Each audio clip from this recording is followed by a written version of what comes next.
It's a Saturday night, so that means that live from under the dome, it's the annual, semi-annual, oh no, annual, second annual, that's the word I'm looking for, second annual Kickoff show. And I'm your host, Alan. The beer too. Yeah, I think I do.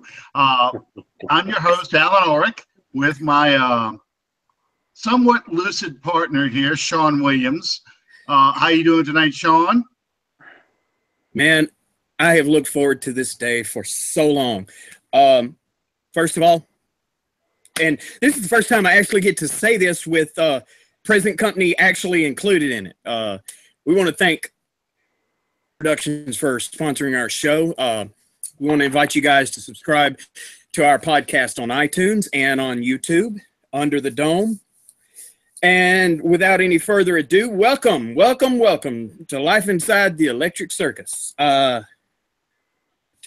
This is our second year to do this. We had so much fun last year doing it. And joining us tonight, we have a very, very special guest that I've really been looking forward to getting to meet and to talk with. He's the New Orleans Saints beat writer for the New Orleans Times-Picayune. Before that, and we'll get a little further into his background shortly once we welcome him in. Herbie, how are you doing tonight? Hey, gentlemen, I'm doing well, thanks. And I'm pleased to be here under the dome with you guys. I've heard a lot about your show, and it seems like you guys have some fun here, so I'm looking forward to this. Awesome. Well, I was glad to have you here. We're absolutely thrilled that we have a New Orleans Saints beat writer here on the show. It'd be a great opportunity for us to ask you some questions, especially given some of the latest news, the long snapper having to have open heart surgery that was totally unexpected.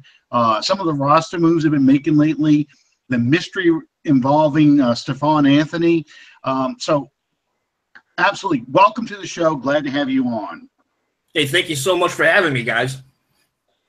Also on our panel for the first portion of the show, we have, as usual, as John Butler said, we're going to have to start a new thing to where it's going to be a lot easier when we just announce when Bob isn't going to be on the show than when he is.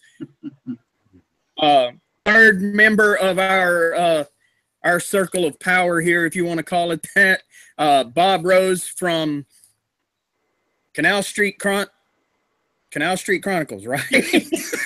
Canal Street Chronicles, yes. Yes, Canal Street. For some reason, that didn't sound right looking at Tony as I said it.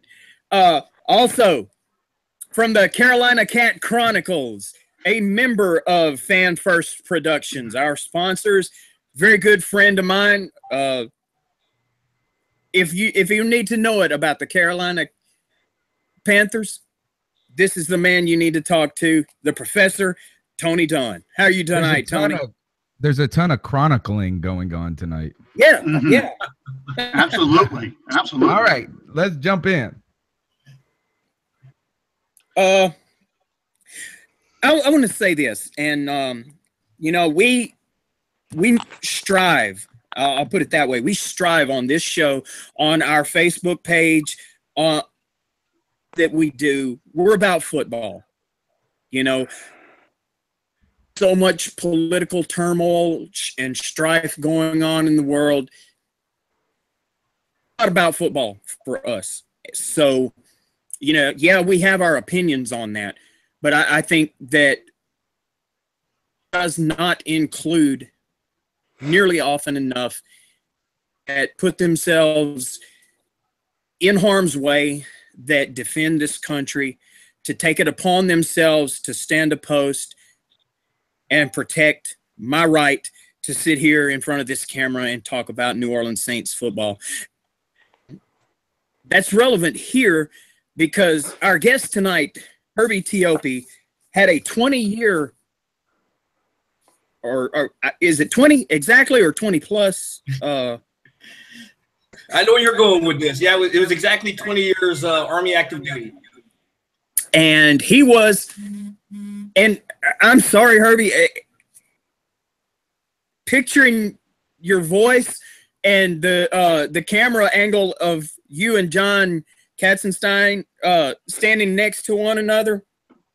The visual of being a drill sergeant escapes me. Not that I don't think you could do it, but and according to my research, he was a drill sergeant. He was an air defense artilleryman, a paralegal. Mm-hmm. I don't know how those all fit together, but thank you. First and foremost, thank you so much for your service to this country. Yeah, and I appreciate it. It was an honor to serve. It should be told you every day. Yeah, it was an honor to serve. And as far as being a drill sergeant, the meanest drill sergeants were always the short guys like me. Okay. As we alluded to a little while ago off air, Herbie is also an Emmy winner. Our first Emmy winner on the show. And, Herbie had no idea he was going to have his whole resume read out over the program. I'm just a Herbie regular just guy, put man. into the spam filter. Getting right into this. What is the latest on that situation in New Orleans? For whom? You got cut off there. Doran Bross. Okay, yeah. Well, with Doran Bross, obviously, the Saints traded for him, sent the 2019 7th-round draft pick for him to the Philadelphia Eagles. He showed up there, he played in the preseason game, and then they actually did a follow-up physical earlier in the week, and they found a heart aneurysm. And so what the Saints ended up doing was they placed him on the NFI list, and Doran Bross needs open heart surgery. Coach Payton talked to us today and basically said, hey, he has not yet had that heart surgery, but he is on the NFI list. And I saw the NFL transactions reports before I came on the show here, and it looks like the Saints already released him from that. There are a lot of things at play here because the Saints did send a 7th-round draft pick to the Eagles. And because this is a pre-existing situation here, a pre-existing condition, what's probably going to end up happening eventually is that trade will be rescinded and the Saints will retrieve that draft pick back. Okay, that's pretty much what I was interested in knowing. Is the trade going to be nullified now because of the pre-existing condition?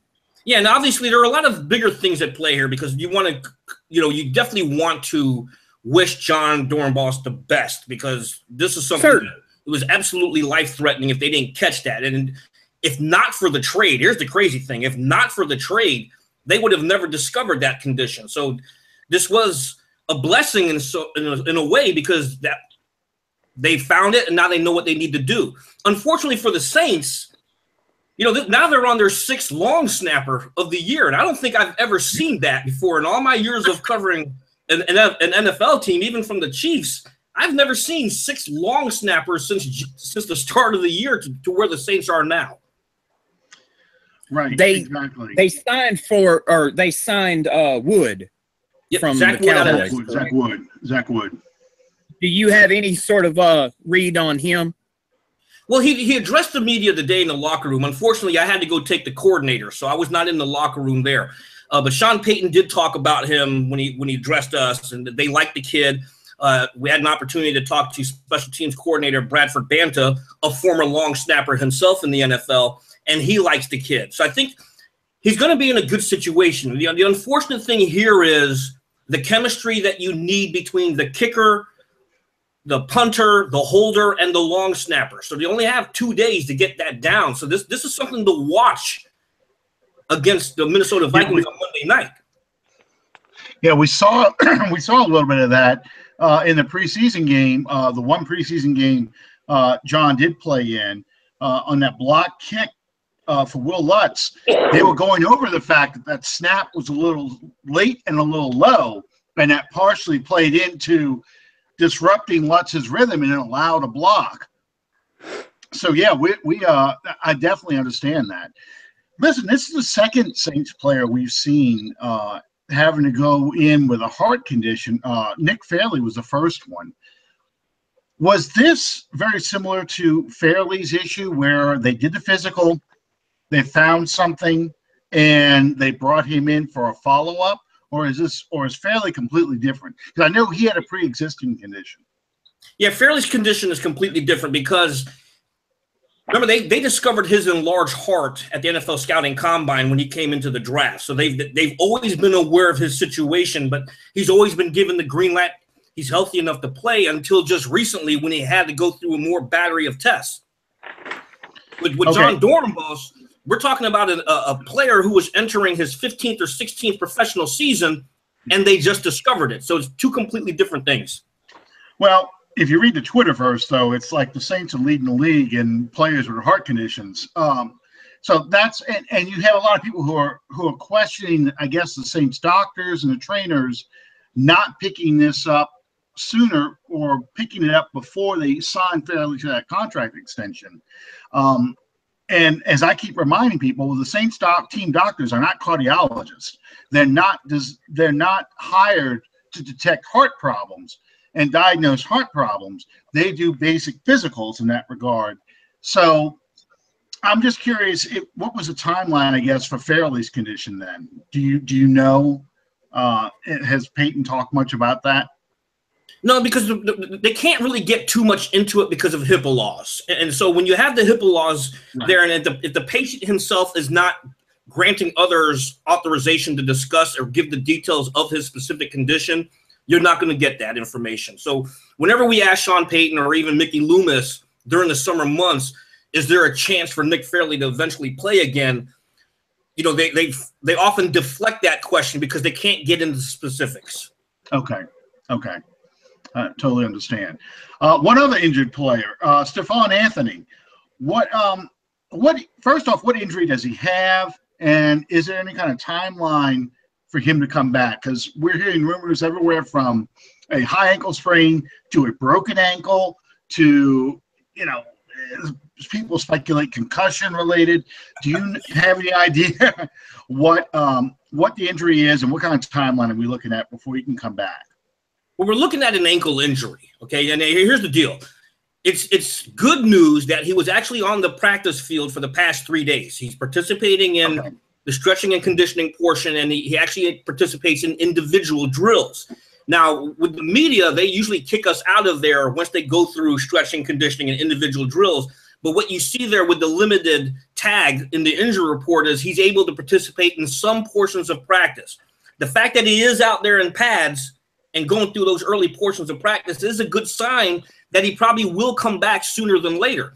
Sean Payton told us at the end of the preseason, close, end quote, which of course I'm starting to learn since I've been on this beat. That could be anywhere between a month and 6 months. Exactly. But, it is encouraging that he's out there. Yeah. You have an easier time getting secrets out of the Kremlin than you are getting injury news out of Sean Payton. He comes straight from that Bill Parcells school of I'm only going to tell you what you need to know, not what you want to know. Finally, Teron Armstead. What does the timeline look like for his return? Do you have any idea on that one? Well, I'll tell you this much with him, and this is a very encouraging sign. The fact the Saints did not place Armstead on the physically unable to perform list, also known as the PUP list, to start the year is a good sign that he is also going to be back sooner than later. Remember, he had surgery back in June to repair a torn labrum in the shoulder, and the initial timetable was anywhere between 4 to 6 months, 6 to 8 months, which would have put him returning back in November. He's not on the PUP list now, so that's a good sign that he's probably going to be back here really, really soon. He's also out there at practice. He's also participating in the stretching conditioning portion, although he's not in pads, but he's out there with the team. So he's not missing too much outside of repetitions on the practice field. Good deal. Herbie, let me ask you this. Have you heard anything that even remotely timeline on Delvin Breaux? Well, we talked to Delvin Breaux today, and it was pretty fascinating. We actually I wrote an article. That's why I was telling you, hey, text me at 7:30 because I'm on the deadline. That was actually the story I was writing was Delvin Breaux. He's on injured reserve, okay? So the fact that he's on injured reserve, in accordance with the NFL rules, he has to be on injured reserve for at least 6 weeks. And then after that 6-week period, after the team evaluates him and determines that he is healthy enough to practice, he has to put in 2 weeks of practice before he's activated to the active roster, which puts his timeline at week 9, barring a setback. He told us today that, look, he is going to go with the timeline the doctors tell him. He's not going to start running early. He wants to follow the rehabilitation process to a T because this is the same leg that he injured last year. We're talking about the left leg here. But so the earliest you can expect him back is week 9, barring a setback. Good deal. Good deal. A couple questions. In your opinion, did Bro push it by coming back a little bit too early last year? You referred to the timeline and that he's going to stick to it. Did that help accelerate a worsening injury that he's dealing with right now? And that's a fair question. That is a very fair question. I think a lot of y'all would agree with me when I say this. Now, granted, I did not cover the Saints before 2016, but I've watched tape on the guy and I've heard a lot about him. But when he got hurt and he came back, he was not the same Delvin Breaux that a lot of Saints fans, media were accustomed to seeing. So maybe he did push it back. And there's a reason why he ended the season on injured reserve after another injury occurred, but it wasn't to the fibula. So I think, when you try to rush a player back, especially from a fractured fibula, now I'm no doctor, but I did stay at a Holiday Inn Express a few times in my life. You don't want to push yourself because you have to take care of your body. Your body knows what's going on. And Bro told us today that's one of the reasons why he had to go get a second opinion, because he knew something was wrong. The Saints doctors were telling him one thing, but the second opinion that he got showed the fractured fibula again. So you listen to your body. Good deal. Good deal. So Herbie, you got anything from behind enemy lines? I want to know just ultimately how you think that the coaching staff wants to use that running back combination, because you got Sean Payton, who has only 1 year in his entire career ever fed a running back, and then the next year Mark Ingram got paid and they went away from that, and then they go out and get a guy that, to me, I see as a lot of duplication of talent, but maybe I don't know these guys well enough. So how do you foresee that running back group working out, especially with Sean Payton? That's also a good question. Here's the deal. I know, like, for fantasy folks in the fantasy football, it's a nightmare trying to figure out who you want. But, the NFL doesn't care about fantasy when it comes to wins and losses. I think the Saints will look to run the football a little bit more this year. Think about the upgrades they made on the offensive line. When you bring in a guy like Larry Warford, sign him as a free agent, and Warford, his reputation in Detroit was a mauler. This guy could block. Max Unger is a mauler. Andres Pete, now that he's settled in at left guard, can be a mauler as well. You got Ingram, you got Adrian Peterson. You toss in a dynamic player like Alvin Kamara, you got a lot of things you can do there in the backfield. Kamara is not necessarily a guy that you can also keep in the backfield. He can line up in the slot. You can split him out wide. All throughout training camp, we're watching him go against linebackers, and he's making them look foolish. Because you put a linebacker on Kamara, Breeze is going to exploit that. But when you think about the Saints, in the quest to try to find some kind of balance, this is the year I think you can do it when you have two proven 1,000-yard rushers back there in Mark Ingram and Adrian Peterson, and Kamara is your joker. A jack of all trades who can do a lot of the things that the Saints haven't had since Reggie Bush or even Darren Sproles. Good deal. Good deal. So, Herbie, as a kind of an overview, how do you see them using the wide receivers and the running backs in this game against Minnesota? Here's the deal with this thing. Even though Sean Payton, and we also had a chance to talk to Pete Carmichael, the offensive coordinator, they don't want to, feed into Adrian Peterson's storyline of him returning home. So this isn't a situation where they're going to try to give Adrian Peterson 20 to 30 touches in the game. They're going to stay within what they do best. Problem is, what they do best is pass the football, and you're running into a Minnesota Vikings team that ranked 5th last year in sacks. They had 41 on the year. I think they ranked 3rd against the pass, So this is strength on strength here. But the fact now that you have Adrian Peterson, goes back to the question earlier. How can you stack the box here? You stack the box, Drew Brees will kill you. If you stay back because he's passing the football, now all of a sudden you open up the running lanes because you can't.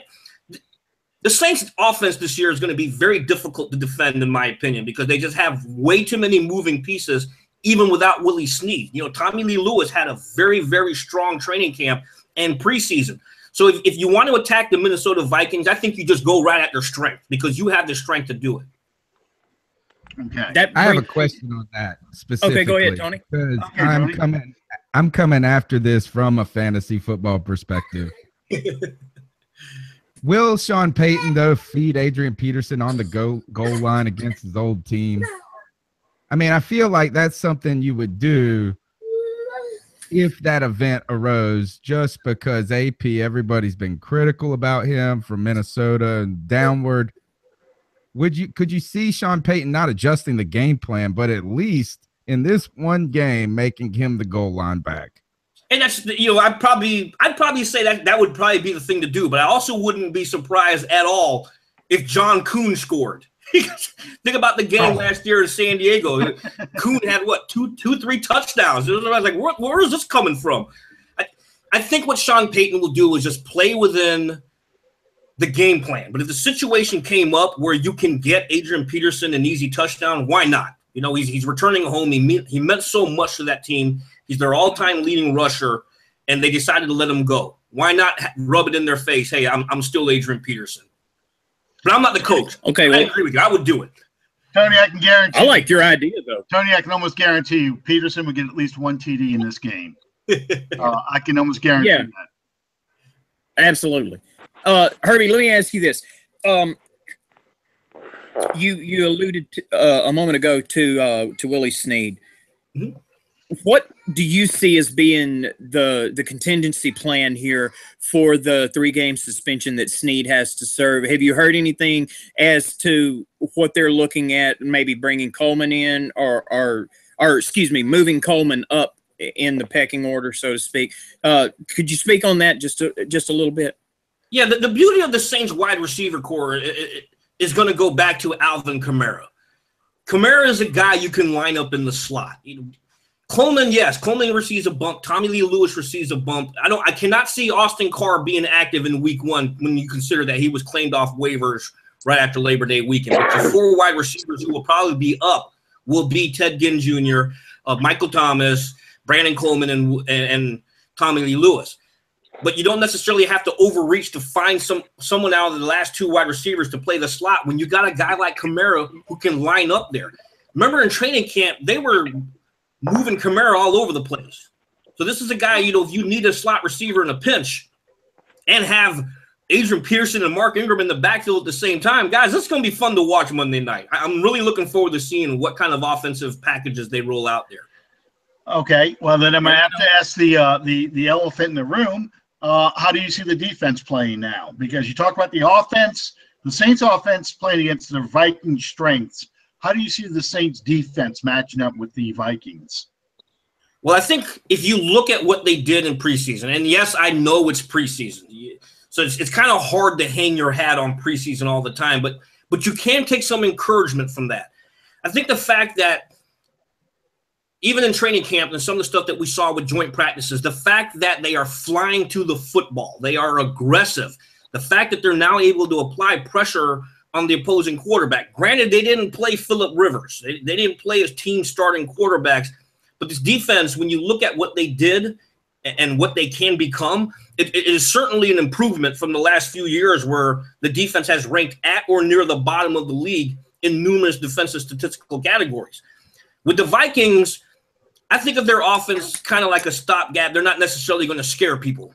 So I think it's a good solid test for the for the Saints defense to get off on the right foot. I think they'll do fine.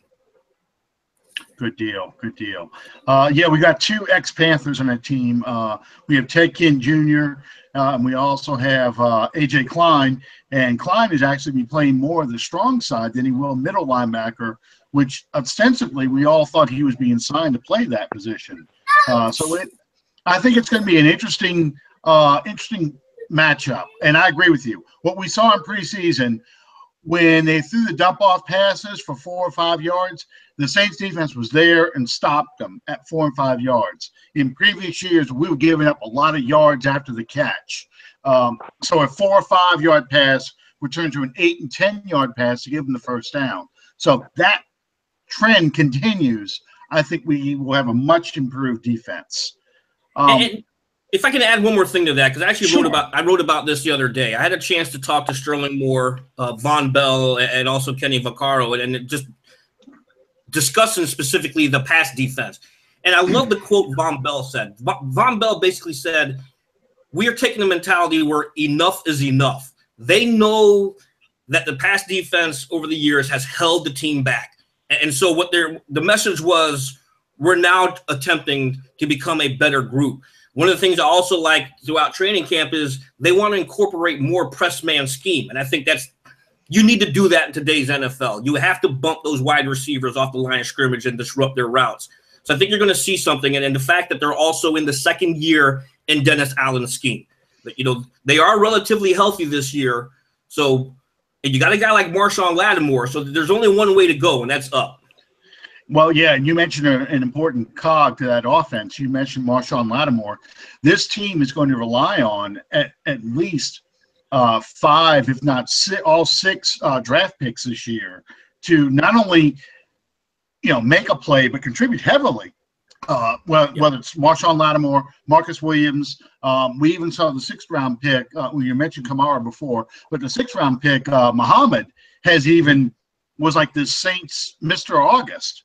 So I think that's going to be an interesting combination in this defense, how these rookies fit in, how many mistakes they make, how many plays they make. Comment a little bit about this draft class, because it seems like Jeff Ireland has really turned around one of the biggest problems this Saints team has had, a lousy draft class.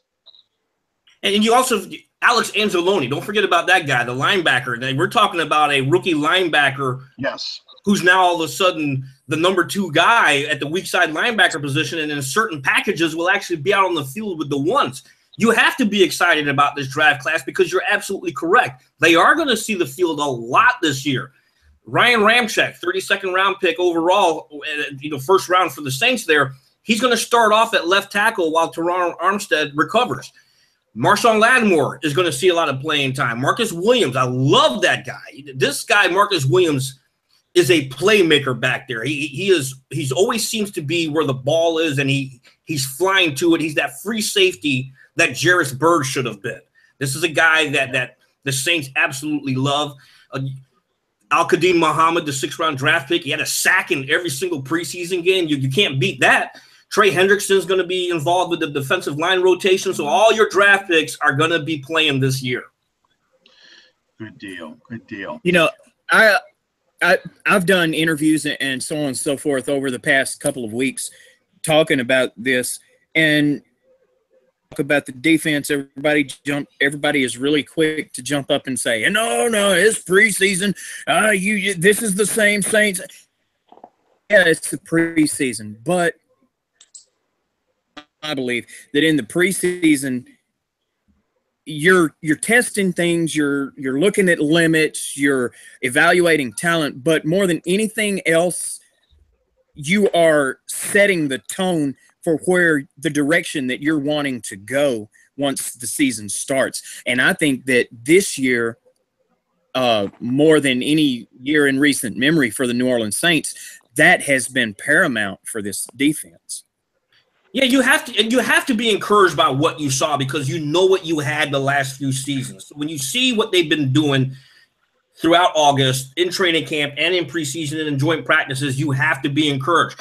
Granted, we all understand preseason doesn't count. This is kind of like when it matters, now show me. I will say this because I always make this comparison. When I got here, obviously you guys know, and most of the Saints fans now know that I used to cover the Chiefs. It was kind of crazy because in Kansas City, they always had the stout defense. It was the offense that was holding them back. I come here to New Orleans, it's the complete opposite. You've got Drew Brees at quarterback. You've got one of the elite offenses in the National Football League, and it's the defense that holds them back. I think if you take the Chiefs defense and the Saints offense, Drew Brees probably has about 5 Super Bowl rings by now. But you have to be encouraged by what you see with this group right now. Dennis Allen and his staff, it looks like they got the guys believing the way they want to go. So you have to be encouraged by the unit. Yeah, you definitely should have been here in the 80s because the Saints offense in the 80s was very much like the Chiefs offense back then. All defense, no offense. Well, Herbie, we appreciate you being on the show tonight. As always, great insights. Do you have a prediction for the game tomorrow, Monday night? Absolutely. You know, it's kind of crazy because the Times-Picayune and all the staff members have to do their picks, and I think I may have been the only one to pick the Saints win. I got the Saints winning 27-20. Good deal. I like that. Well, once again, thank you for being on the show. We'd love to have Herbie, you back. Bring you on after a game, and we can kind of do the post-mortem or the victory celebration if we're going to be optimistic. Herbie, Hey, I if know you don't next mind, time let everyone know, let all of our listeners and followers out there, let them know how they can follow your work and keep up with what you're doing. Yeah, absolutely. You can always find my work at NOLA.com, which is the Times-Picayune website, or you can follow me at Twitter at Herbie and Herbie, and then Teope spelled Teope. As far as my first name is concerned, I do not drive a Volkswagen Beetle, so Herbie's not going bananas. Hey. Well, that's a disappointment. Herbie, man, I can't tell you how much I appreciate you being here with us tonight. Thanks for being our headliner guest on our second annual season kickoff show. Thank you for having me. Next time I know to bring an Angry Orchard instead of water. There you go. Here's to you. Thanks, Herbie. Thanks, guys. All right. Thank you, Herbie. Okay. So, Sean, now we're all set for the kickoff portion of the program. We're going to move. I'll let you in. I was going to let you go ahead and start contacting everybody while we'll talk a little bit about what happened Thursday night with the Patriots because that was the first game of the season. How many of y'all were surprised by the fact that the Patriots lost that game? Actually, I can screenshot. I went on the ESPN fantasy thing. They had this deal where you can pick games and all. Picked the Chiefs to win. I really did. Man, shush. No. All right. Look, is that are we surprised? I mean, it's kind of one of those things. It's like the Indians right now. The Indians have reeled off like 17 straight wins. And how do you pick against them? And at the same time, it has to end at some point. But look, the Patriots, they've won at home every game that Tom Brady has played in since 2006. 2006. That's 11 years of home wins. That's amazing. Yeah. If you bet against the Patriots, it would be bizarre. But I think it tells us a lot about the Kansas City Chiefs. Yeah. Tony, let me ask you this. You being outside the narrative that we're speaking of here, you're not a Patriot and you're not a Saints fan, either one. Which would, if you were in the position of the New Orleans Saints, which would you rather? A New England team the way that they did Thursday night, or doing what everyone in the English-speaking world was sure they were going to do and bounce Kansas City? Which would be the better position to be in? Because from what I can see, most Saints fans, it was a no-win deal there, because if New England had walked off with that victory, they'd have said, "Oh no, man, they look unstoppable." And now they're all like, "Oh man, New England got beat. They're going to be mad." So, which is the more enviable position to be in right now for the New Orleans Saints? Very simple. I don't care if any New England Patriot fan is mad in their entire life. I hate the Patriots, and I'm glad to see them lose. I'd like to watch it again. And I mean, look, the Patriots beat us in the 2003 Super Bowl. You know what? I'm tired of seeing the Patriots. All right, so is the only team I dislike more in the NFL more than the Patriots is the Atlanta Falcons. Oh, sorry, who just showed up. And with that, we want to welcome Josh Schultz to the show. You guys hear me okay? Absolutely. Good. Let's see. There's 1, 2, 3, 4, 5. David Harrison has joined us too. Yes, sir. How you guys doing? Doing good, David. We're going to give formal introductions along the way here in a moment. Missing our C3 brothers. I'm here holding it down until they get here. Just power on. There you go. All right. Well, we've got. Actually, we ran a little long on that segment, but this guy was a very, very good guest that we got to do our kickoff show, and I wanted to give him as much time as we could. Need to go through and make introductions. On my computer screen at the far left, wearing an Alabama hat. You got 2 strikes against you already because you're wearing an Alabama hat and you're representing the Atlanta Falcons. That's a Braves hat. Yeah. Not a Braves hat. That's a Braves hat. Actually, it is an Alabama hat. What? Mm-hmm. That's the wrong A to be a Braves. You should be able to tell by the A. Yeah. Oh gosh. It's a little foolish a little bit. But hey, it's not my fault that I like the 2 best teams in the world. You know, I just the way it is. I guess you became a Falcons fan last year. I'll give you the Alabama. Covering the Atlanta Falcons for ProFootballSpot.com. We have Josh Schultz, a new father. Yes, thank you. How's the little man doing, man? Doing great. He's already a big Falcons and Alabama fan, so it's going well. Well, you can always hope he grows out of it. Is this your first child? It really just became one too. Oh, I recognize that voice. Tampa Bay Buccaneers. We have one of our not exactly but probably our next most tenured guest on this show, David Harrison, who writes for Pro Football Spot covering the Tampa Bay Buccaneers and also the Pewter Plank, correct? Yes, sir. I've been on so many of those Tampa Bay podcasts, I have a hard time remembering all the different names. But Pewter Plank, if you guys have an opportunity, check out their work. They're awesome. How you doing tonight, David? I'm doing great, and since we're representing college teams, let me just go ahead and throw that up on the screen there for a minute. I'm glad everybody. They're giving us a lot of good players right now. We got 3 Ohio State guys. You got to be happy with it, right? Absolutely. I left my OU hat in there, and right now it's the 10-10. 10-10. Yep, 10-10. Moving right along. I really I don't know where to start with these other 2 guys. They gave us our start. These are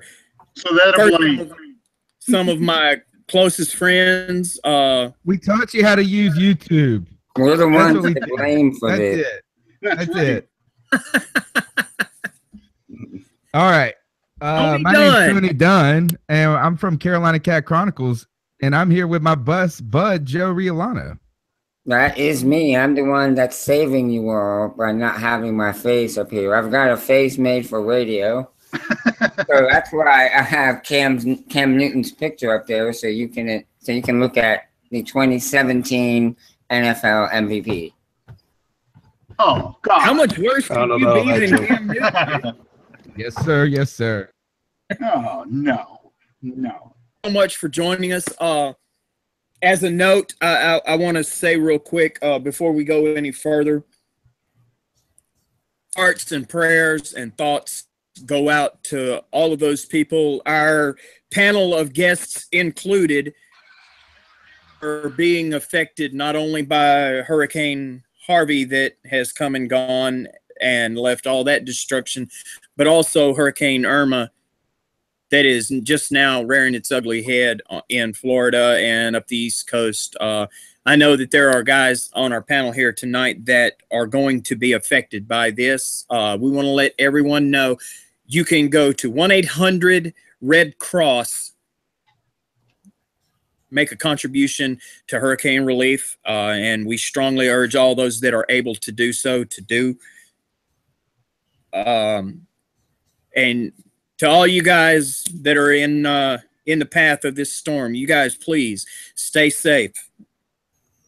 Let's on with the show.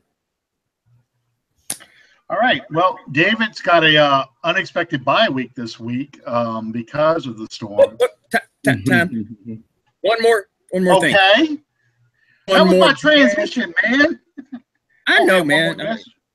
We're a loose knit group. Okay.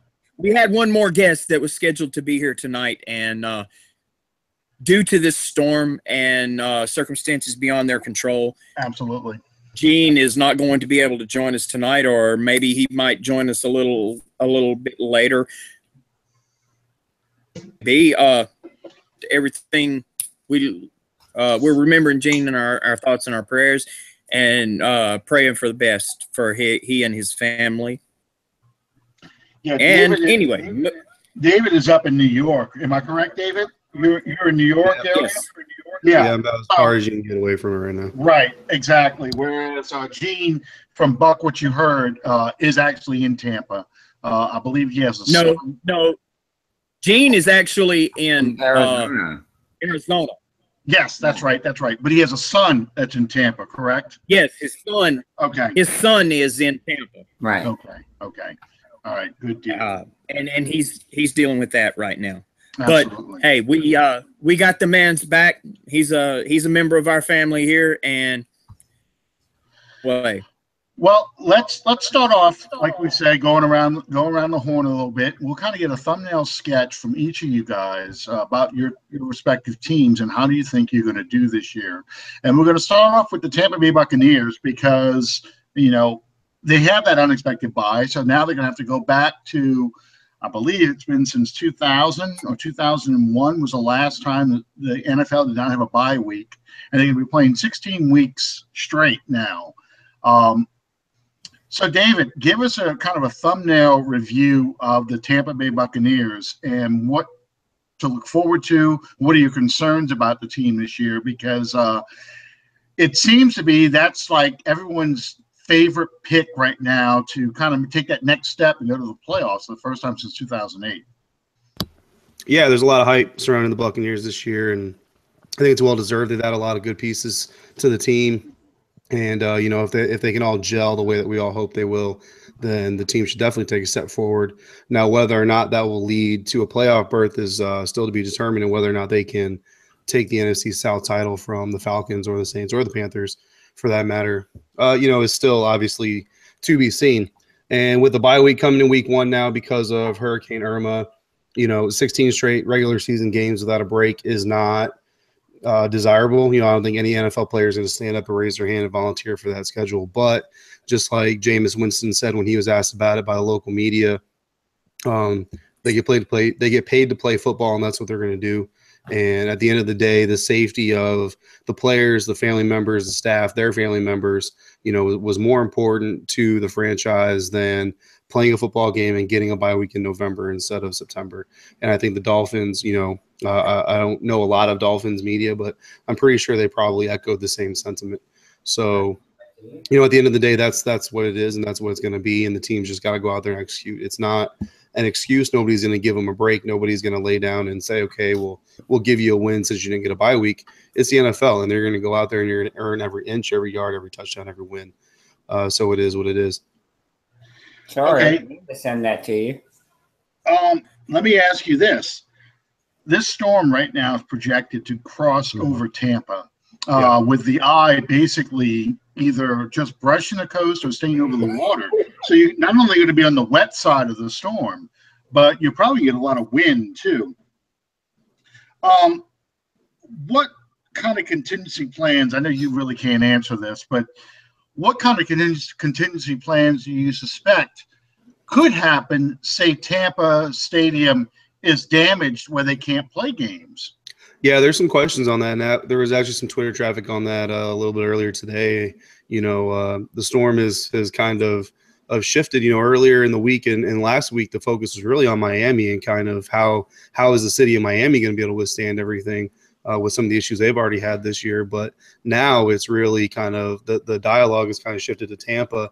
And I know, the Pewter Report guys are some of our friends who cover the Buccaneers very, very, very well. And they've all evacuated Tampa. Head coach Dirk Cutter mentioned earlier in the week when the game got postponed that, he was hanging out in Tampa. He wasn't going to be leaving. But now, I don't know if his plans have changed either. Some players have gone on Twitter, on social media, and talked about how they've left the area. So there's definitely some concerns. And right now their contingency plan is to move to Georgia for team operations and practices next week, hoping that they can get a home game in. But, if the stadium were to be damaged, to where the team couldn't play, I'm not sure right now what their plan would be. I think obviously we'd have a situation similar to the Saints and Giants where, the game is obviously going to have to get moved. I don't know if that means it goes to Chicago.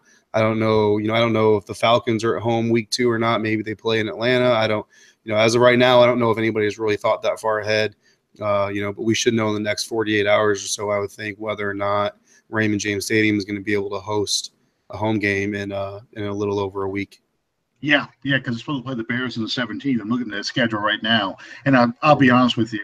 I don't wish a 2005 Saints team on anybody. Where you play all your games away from your own city. We split half and half with LSU and Baton Rouge, and they evacuated San Antonio, and we played 4 games, I think, in the Alamo Dome. So, yeah, if Tampa would have to go through something like that because of that kind of level of damage, that it's horrible. The Saints are practicing in high school parking lots, high school football fields and stuff. It was a miserable experience, and it contributed greatly to that 3-13 season. So, yeah, I think about any obstacles really facing Tampa Bay.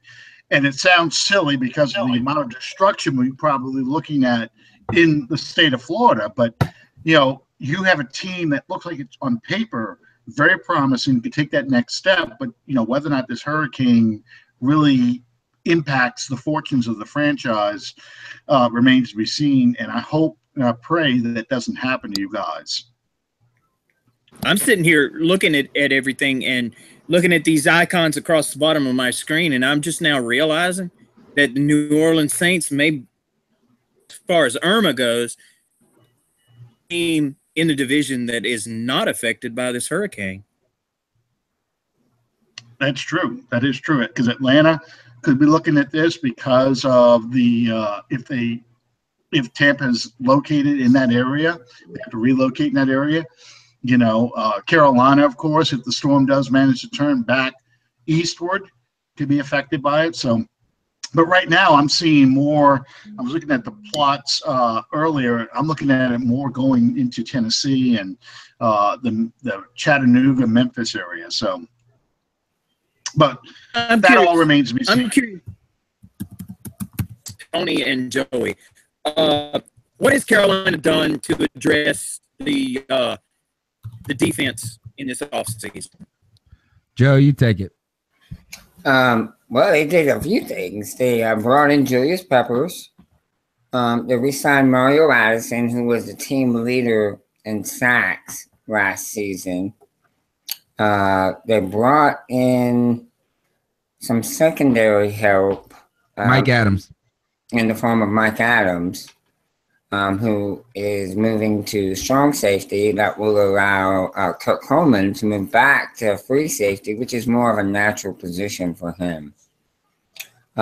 So they brought in Captain Munnerlyn, brought him back. He's experienced some level of success in that Panthers defense. So they have solidified the defense. We would like a little more depth in the secondary, and they did address that by making a trade and picking up Was it 2 trades, Tony? It was just 1 trade, right? What's that? For the depth in the secondary?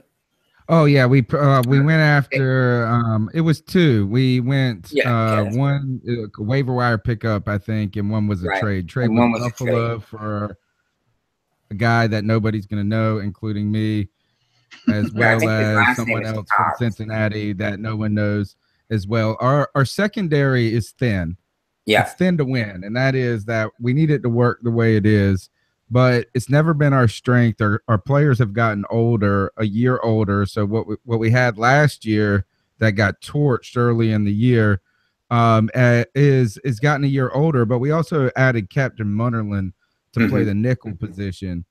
And so the nickel position, I think, is the most underrated position in football in today's NFL. I think it's become one of the most important defensive positions based on the fact that teams are using tight ends more and more in a receiving capacity, and they're throwing out their more 3 and 4 wide receiver sets. And I feel like the nickel has to have a guy that can cover end zone and man and can get his nose dirty as well. And so I think bringing in Captain Munnerlyn from last year, we didn't have a good nickel last year. So I think that is one of those things that, is that while we can talk about the backfield needing to be better, being thin, is that, you win in this league by rushing the passer, right, and by stopping the run. And if you can get after those guys, which we do, 47 sacks last year, and that's with basically with Coney Ely being our second leading sacker on the team with 5 sacks. I think our defense has the opportunity because it's manned by 2 of the best linebackers in the NFL, and Luke Kuechly and Thomas Davis, with then Shaq Thompson behind that. So the Panthers defense is good and could be great without any other team. And that is as long as the injury bug doesn't hit. I would have liked to see the team add TJ Ward. It would have been nice to look. Mike Adams is 36 or 37 years old. He is a 2-time Pro Bowler in the last 3 years. He has learned how to take care of his body and things like that. But if he goes down, if Kurt Coleman goes down, or one of our corners goes down, we're really thin behind that. So, the defense can be good. I think it's going to be very good, and it could be great as long as we don't have any injuries. Well, it sounds like that's the story for almost every team in the NFC South right now, because we're in the same boat. We've had injuries every year, so yeah, it's really the story for every football team. Period. If the team that is successful, is that rarely do teams suffer injury to major position sets and then just weather the storm. So is that in 2015 the Panthers stayed healthy and we got hot, and that's a big deal. So look at offensive lines to stay healthy, look at defensive lines to stay healthy, and then you fill in the gaps behind those dudes. Well, and that leads us to our guest from Atlanta. Atlanta's offensive line last year, that was the only offensive line that played together for all 16 games. So that goes right to your point, Tony. They stayed healthy. They kept Matt Ryan clean. They opened up nice running lanes for those running backs. And that, I think, more than anything, helped them propel themselves into the Super Bowl. So without further ado, let's bring in the Atlanta Falcons representative and talk about how the Falcons are going to take that next step after that Super Bowl loss, and what do they expect to do this next year? Well, I think first things first with that, I think the biggest thing is you return pretty much every starter. And so that's the first level of continuity to be able to take that next step. The biggest turnover really comes from the coaching staff. So, how big of an impact is that going to have as we kind of get into a game flow with play calling and things like that? I think that'll be a big thing to watch for in the first few games. Might take a few games to iron that out. But one thing I would mention as a huge point, one thing the Falcons did last year that was extremely successful and it worked very well for them in the run to the Super Bowl, is they trained with Navy SEALs in the off season. And something like that sounds extremely cliche, and the media likes to take big advantage of it. But the guys from Acumen Performance Group are actually good friends of mine. I've done 2 interviews with them personally. And I can tell you first and foremost that they are some of the most well-respected men in this country. And some of the work that they do to get the team ready, both mentally and physically, is just extremely impressive.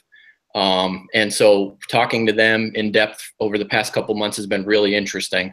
And they think that the team is ready to go, and I'm there to agree with them. They know better than me. And so I'm just excited to see everything play out. And like I said, when you return just about every starter and even add to it with Dontari Poe, Pro Bowler, add some more speed on defense with some rookies, I think things are going to hopefully go pretty well. Of course, albeit with the injury bug, that's always a question.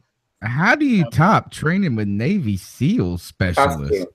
Yeah, it's such a cool thing, man.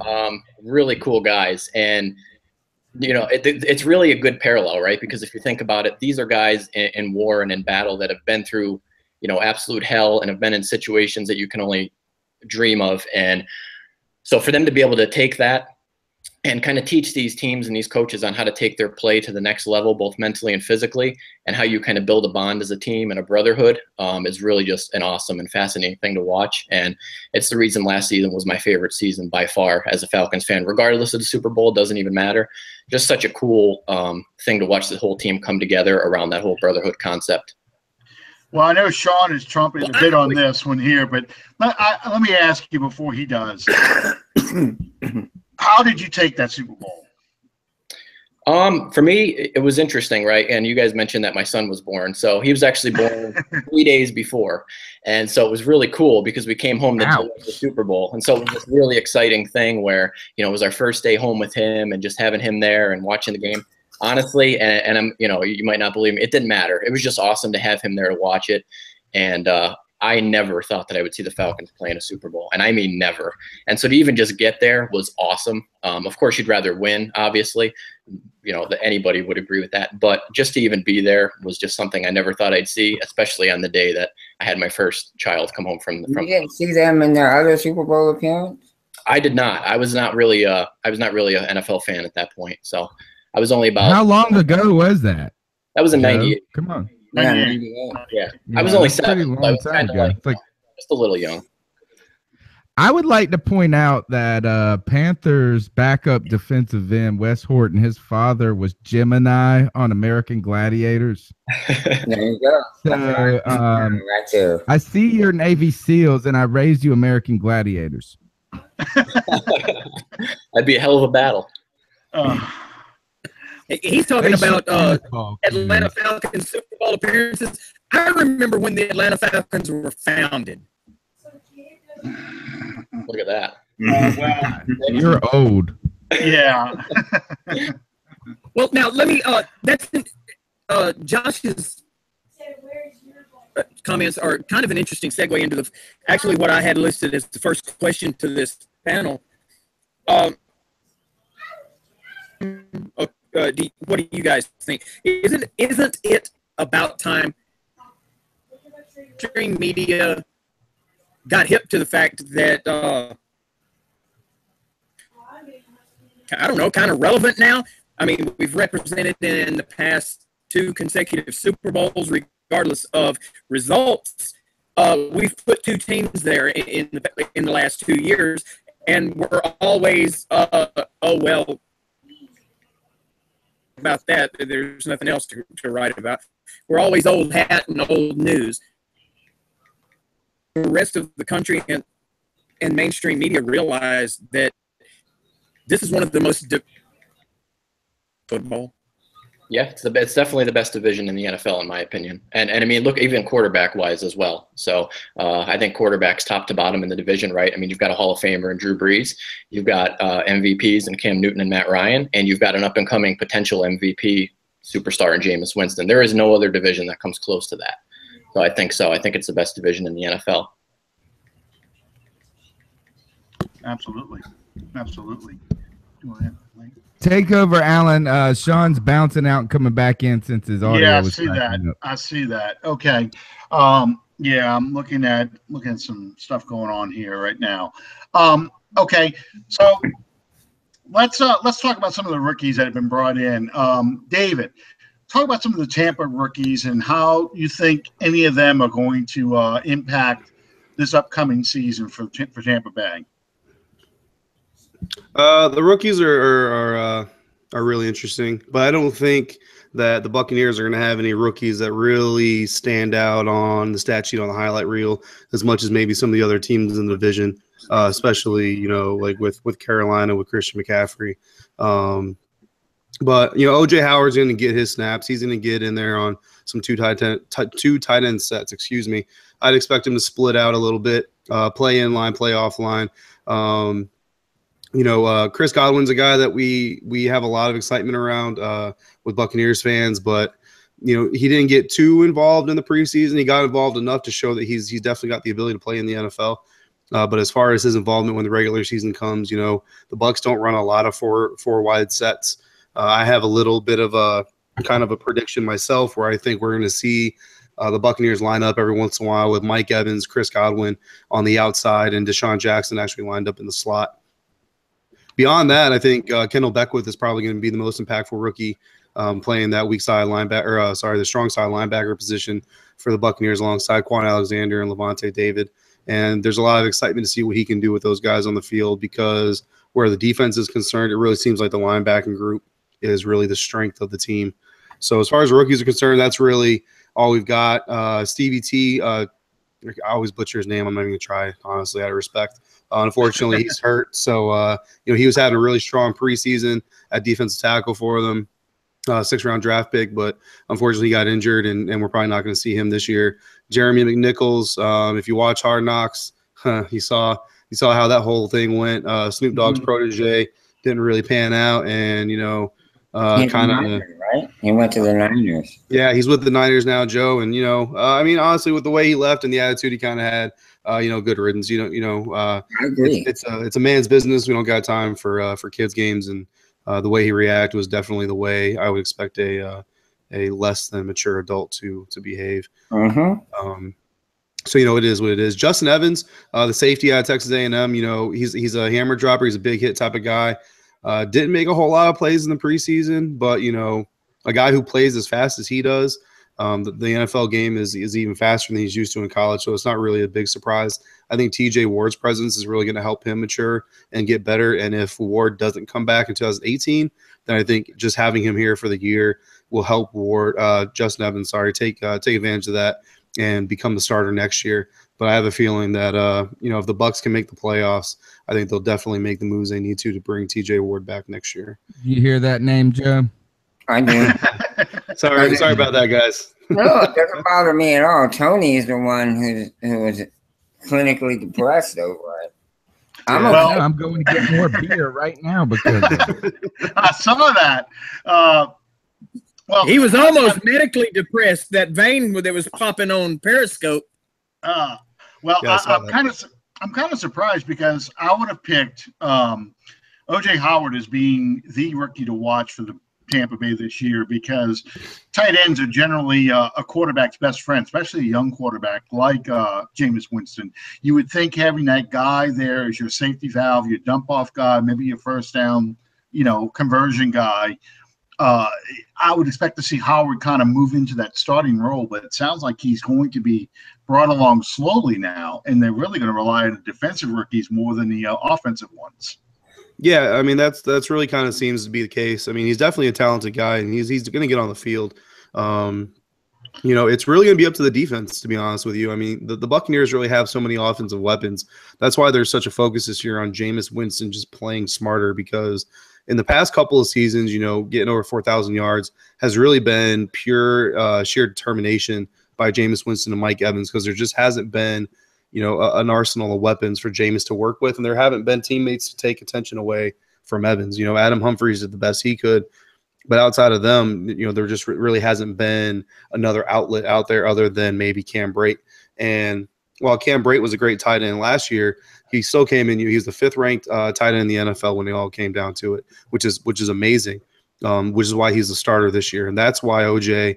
It's much more of a future move and just stacking the deck for Jameis because if you're a defense and you put a safety and a linebacker on the 2 tight ends on Brayton Howard, Jameis is probably going to go up against that smaller safety and let whoever's going up against him just body him out and box him out of the post and grab that rebound in the end zone. Okay, so do you think you're going to see a rebirth of Deshaun Jackson in Tampa? Yeah, I mean, it depends on what you consider a rebirth. I think last year he still netted about 900 yards of offense. That's probably around what you should expect this year from him. I don't think we're talking about 100 catches, 1,200 yards or anything like that. But I think he's going to be effective. I think he's going to be one of the best home run threats in the NFC South, and that's something that the Buccaneers have been missing. Last year they had 0 plays go for more than 40 yards from scrimmage, and I think that we won't get past the Minnesota game before we see Winston and Jackson hook up for a play of at least 40 yards, if not more. Okay, all right. Well, let's ask the question then of Carolina, because the Saints. It's no secret the Saints really wanted Christian McCaffrey, and Carolina brought him in. They got him ahead of us, which was a surprising move for someone like me, because I really thought Carolina was going to focus more on that offensive line and getting defensive help. So how do you guys see Cam Newton using Christian McCaffrey? Because we've seen kind of teases in the preseason of what he can do. How do you guys see him playing with Cam Newton? You got this, Tony, or you want me to grab it? I'll start. I'm going to tell you, this is what's going to go down, is that we finally have seen this. Is for the first time since Cam Newton has been in the NFL, he's going to have a guy that can make plays other than himself on the team. So that's nice, right, is that to have a playmaker. But I think one other thing to point out is that Christian McCaffrey is he's got to be the top offensive pick for the Carolina Panthers outside of Cam Newton in the NFL draft period. You can throw Tim Biaka-Batuka out there, but other than that, I can't think of a top 10 pick on offense that was we don't even know how to internalize what McCaffrey could be for us, just because we haven't had that much experience with somebody who is so dynamic and so explosive. And let me tell you this, is that I'm a guy who was interested in names like Jamal Adams, Derek Barnett. I thought these were guys that the Panthers that were more in line with the dudes they like to target. Yep. I'm enamored with Leonard Fournette. And look, I like Christian McCaffrey. I wasn't against him, but everything people said he is more. This guy is amazing. So you ask how the Panthers are going to use him. I think this is just get him involved any possible way they can. And I don't think it's complicated. I think you just dump the ball off to him. You get him on some short routes. You try to get him in space. And then if things get really exciting, you're going to see him more and more in the running game, which, he is a running back, right? But, I think you're going to see this is that as the season goes on, I think the NFL is going to learn and the Panthers are going to learn the more the ball is in Christian McCaffrey's hands, the better for this team. I totally agree with that. I thought that the pick was made so they could stop having players coming in just to go get Cam Newton or go hit Cam Newton, because I think the coach, Ron Rivera, kind of looked at last year how guys just teeing off on Newton, figuring that they stop Newton and get Newton hurt or disturb, shook up early, looking at the rush, he was less effective. And by getting a player like McCaffrey, now Newton can get rid of that ball before the rush gets there, and you've got a guy who can do something in space for them. Joey, how do you see this? Oh, I think this is they put the perfect guy on the Carolina Panthers to complement Cam Newton. He one thing that after last season, the Panthers as an organization began this talk of evolving the offense and and sort of moving away from this ground and pound, play action pass, hold the ball, 7-step drops, go deep kind of thing, to, hey, let's get Cam Newton doing 3-step drops and, you know, quick hitters. That way he's not exposing himself to taking all these hits. Whether or not the line is good doesn't matter. Let's just get him hit less. And we can do that by shortening his drops, getting the ball out quicker. So that's what they were determined to do. Getting Christian McCaffrey is invaluable toward doing that.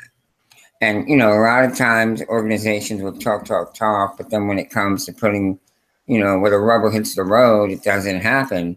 Well, in this case, you know, there was a lot of discussion amongst Panther fans. Hey, do we want Fournette? Do we want McCaffrey? It was probably 50-50, maybe 55-45 Fournette. But once the Jaguars stepped in and made their pick, you know, there was no doubt who Carolina was going for. And had Fournette come to Carolina, I think it would have been more of the same. More run the ball, pound the ball, run the ball, play action pass. But with McCaffrey, personally, I'm thankful for Jacksonville, but you know, with McCaffrey, now we have someone who can get the ball one time and take it to the house. I think what you're going to see, guys, is what you saw Thursday night in Kansas City, but just, I mean, no surprises. Kareem Hunt, like Christian McCaffrey is everything Kareem Hunt was. Yes. On Thursday night, absolutely. Plus more. Yes. Mm-hmm. Yeah. That's what the new NFL offense is going to be from this point forward. It's going to be your hybrid slot receiver, so on and so forth. It's not going to be quarterback that drops back in a perfectly formed pass pocket and delivers a strike to a wide receiver that runs a streak pattern down the side. It's not going to be that. It's going to be this subterfuge of wind up as wide receivers, like exactly what Tony just said, what we saw the other night.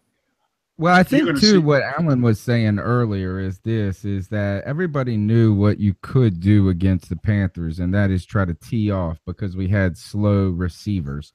So I think the problem with Carolina wasn't really that anybody on the team was bad by themselves, is we had a duplication of talent and a lack of diversity of talent. Mm-hmm. And what you need is you need guys like KB who are big and can win the point of attack in the air.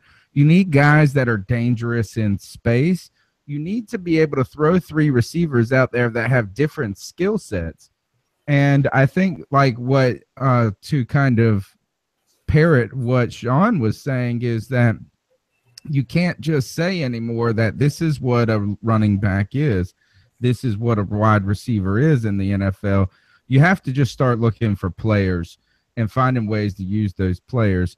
And you'll see, and I guess that those are the coaches who prove who are good or not in the NFL, who are great. Look at Bill Belichick, is that it doesn't matter. He can find ways to find the best in these guys, whoever they are in so many ways, and scheme to their traits rather than the old school mentality of bringing in guys that fit our system and things to that nature. But how can we scheme with what we got to make the best? Yeah, and I definitely think Alvin Kamara, who we talked about in the first hour, is going to be used in a similar way as Kareem Hunt, as you saw with, as you're going to see with Christian McCaffrey, that back to the outside, and that's going to take me to the Atlanta look, because Atlanta kind of did a lot of that last year with their dual running back threats. They got us in that first Monday night game when they played the Saints. We really saw them stretch the Saints defense vertically as well as horizontally. And it really exposed the Saints' lack of speed, especially in the linebacking core, when they would attack us vertically. And as a result, the response we let them do that. Well, the response was spread us out. So then all of a sudden now Matt Ryan sees the defense spread out, trying to cover sideline to sideline. So now he has the quick hitters, the trap plays, and so forth for the running backs to go up the gut, running behind Alex Mack, and so forth.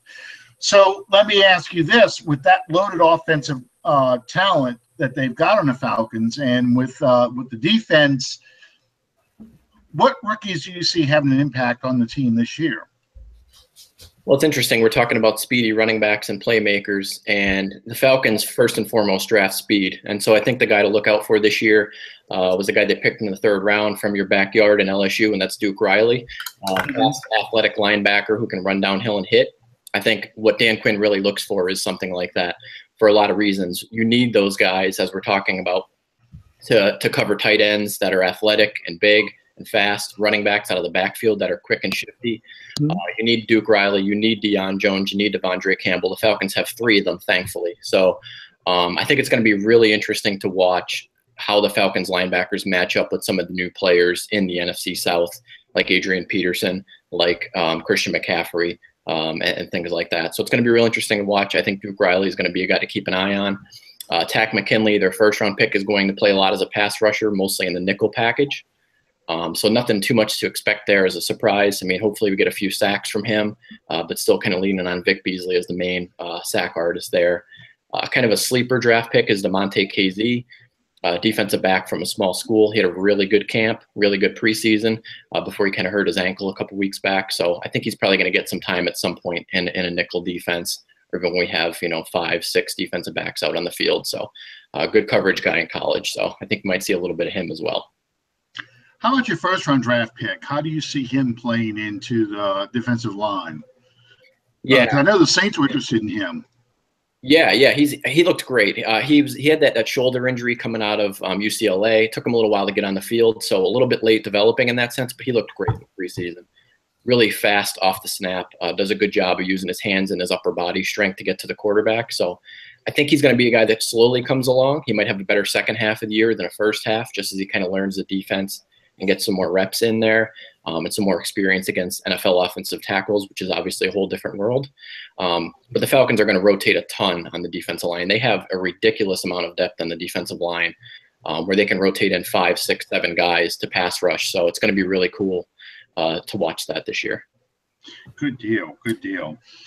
John, Just a you and I have talked quick score update. 11 minutes left in the 4th quarter. Oklahoma's up 24-13. Thanks for that, Joe.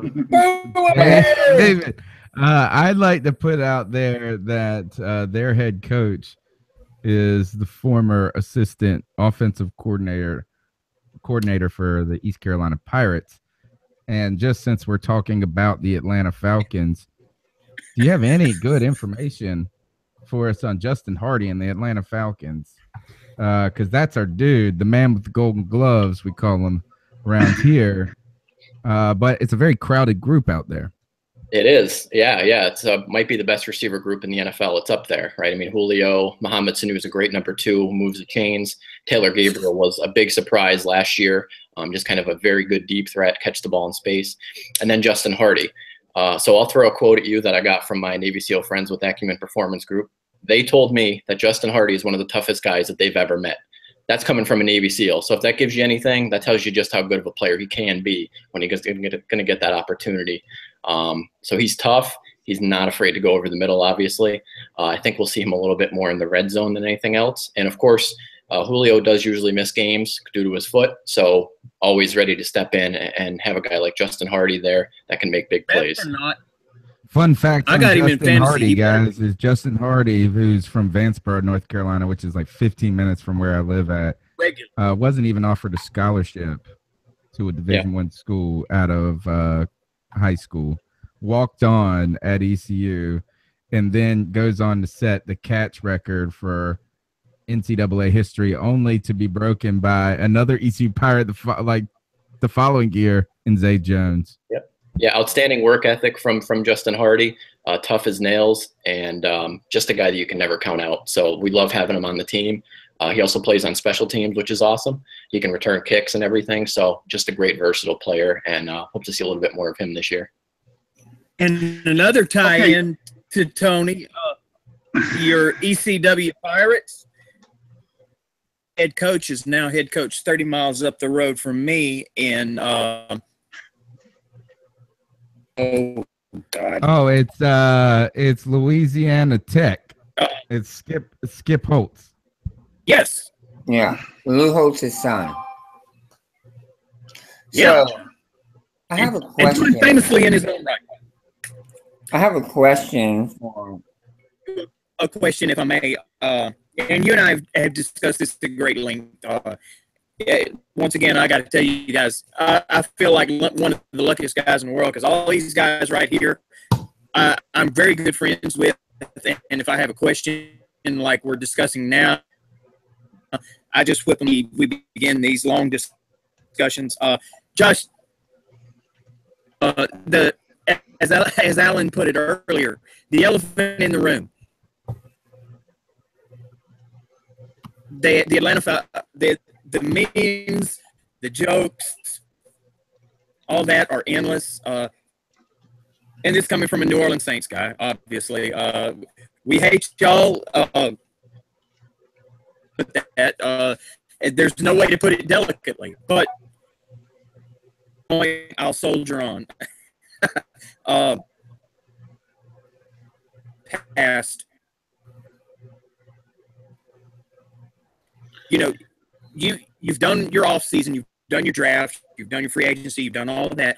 How do you guys make that transition to saying, rather than this being a quote unquote hangover situation, a prime motivator towards not being the chumps this year, but rather and having the biggest disappointment of our career turn into the biggest motivator towards what is out there for this team? Yeah, that's a great question. Get that a lot. Yeah, it's interesting, right? I mean, how do you come back from something like that where you're so close and it kind of all falls apart? What I would say is this, in talking to the Navy SEALs who train with them and know them well, the thing that they stress to me is, you know, in the media's eyes and in our eyes as fans, we see the seasons as cut and dry separate, right? 2016 was one year, 2017 is another year than 2018. In reality, to the team in that building, it's not that way, right? I mean, they've built something, a camaraderie, a brotherhood that they're able to build upon, right? So it hasn't ended, right? Yes, their record is reset. It's back to 0-0, but everything else is in place. So it's not that you have to necessarily climb the mountain again. You've already established yourself in terms of where you want to be with your culture, and then you can continue to build upon that. So I think that's something to keep in mind, is it's not necessarily cut and dry, a whole different year where the whole team is just completely reset back to zero. There's a lot of continuity in this team, in the culture, and I think that's something that's going to hopefully help them avoid that dreaded hangover word. And, you know, a lot of the stuff I would say too is when it comes to hangovers, I think if you look at the Panthers as a good example, is it's not necessarily things that you can control. It's injuries, it's bad luck, it's stuff like that. So is the team really necessarily any worse, right? We didn't lose anybody. I mean, really, if anything, we got better this offseason with a guy like Dontari Poe. And so if anything's going to prevent us from going back to the Super Bowl, it's going to be that dreaded bad luck, that wrong bounce at the wrong time, that missed catch, that injury that just hurts you down the stretch. So I think, You know, I just gave you guys an old Italian curse that my great grandmother used to give. well, we got the Madden curse in 2010. That's what got the Saints. I think, in fact, that was Drew Brees' worst year as a Saint. I think he threw 22 interceptions in 2010. He had a leg injury that affected some of his passing, and of course the infamous beast mode when we had to play the Seattle Seahawks. Yeah, when we had to play Seattle Seahawks in Seattle, even though they had a worse record than us. I mean, the Saints finished 11-5, so they did have a successful season in 2010. But exactly, we didn't get the turnovers we got in 2009. We weren't as lucky with the injuries. And those things, we lost the Falcons that year, and that really was the difference between winning the division and having home field advantage and being a team that has to go on the road to play a wild card game. So yeah, and Carolina can attest to that same thing. They go from 15-1 to 6-10 the following year. Because you lose, you don't get those bounces that you've got in previous years. You're not as hurt. Yeah. What was that? Yeah. People get injured, and you know, that's a huge part of trying to make the playoffs after a Super Bowl appearance. I have to say, Josh, I believe that there's going to be something from the 25-3 comeback loss. There's going to be something there. That's not to say it's going to derail them, but it's always going to be in the back of their minds. Maybe after a few games where they're, you know, successful and doing what they want, they'll forget about it. But I think initially, at the beginning of the year, it's going to be there. Frankly, I think losing your offensive coordinator is going to be a bigger loss than many Falcon fans are counting. I think, you know, that he's a smart guy. He's a great offensive mind, and that's not something you can easily replace. So I think that's something that he's not a dick. It's going underrated. Oh, yeah. I mean, certainly it is hard to replace. I mean, it was almost like he couldn't call a wrong play at certain points of the year. I mean, it was just deadly effective until the Super Bowl. And how do you kind of build that chemistry again? That's the hard part, right? You know, I don't know. I mean, yeah, he's obviously all these coaches are smart in their own ways, but really the key is the chemistry between the offensive coordinator and the quarterback, getting into the flow of the game and calling the right plays at the right time. And so I think it's going to be interesting to watch if the Falcons give Matt Ryan a little bit more authority to kind of run the no huddle and give him his chance to call some of his own plays that he might feel more comfortable with initially until he builds that rapport with Steve Sarkisian. And as long as Steve Sarkisian doesn't get a drink, he should be good for you. I'm sorry. I shouldn't have said that. But I imagine there's going to be no beer or alcohol celebrating in the locker room. I'm sorry. I have a partial resentment to Steve Sarkisian because I think he set Jalen Hurts up to fail in that national championship game against Clemson. I thought he did. Did you see the game last time? I know. I thought that was ridiculous what they were trying to do in that second half against Clemson. That Alabama defense just got worn out because of so many 3-and-outs. And I thought that was just – don't even get me started on that because I really wanted Alabama to win. Just because I like pouring salt in the wounds of LSU fans, but that's just me. If I can go back to, I want to jump back to, we were talking about, you know, how you get over that Super Bowl hangover. And me and Sean had a great conversation about this about a month ago. Think about this, right? The margin for error in the NFL is just so thin, right? I mean, how great are teams that make the playoffs as compared to teams that don't? I think the perception is it's a huge difference. But I was watching the Rams documentary on Amazon recently from last season with Jeff Fisher. And it's funny because in the beginning of the year, I think they started like 3-1. And they really thought that they were one of the most talented teams in the NFL. And really, they were just made fun of all year long for being a not very good team. And so really, it's interesting to see the, you know, inside of a building, how good these teams really think they are, whether or not it's perceived to be that way on the outside. So I think the margin for error is just really thin between great teams and not so great teams just because of that luck and the ball bouncing your way. And so it's going to be a challenge to get back. It's going to be a battle. It's the same. It's kind of the same thing that we as journalists and guys that cover these teams that we see every week on a weekly basis. Example, Drew Brees is going up against this quarterback and this defense this week. Well, they're good. Hell, everybody is good at this level. Yeah. Everybody is good at these guys are getting paid astronomically imagination amount of money this damn good. Professional, everybody is good. It's just who raises their game to that particular point on that particular day. Yeah, I would agree. Okay. Well, one last thing, and we'll let it go. You were talking earlier about getting over that 28-3 hump.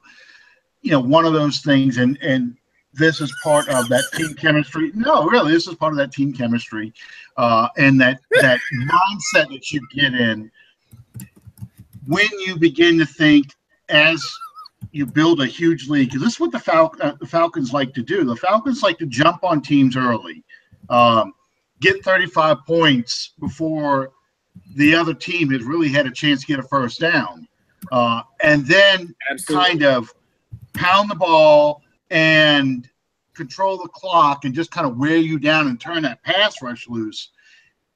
When that other team starts to get success because they've overcome that whirlwind, that storm that came through, and then start to come back into the game, that mindset, you start to wonder, okay, is it happening now? Are we going through this again? Is this another here we go again scenario?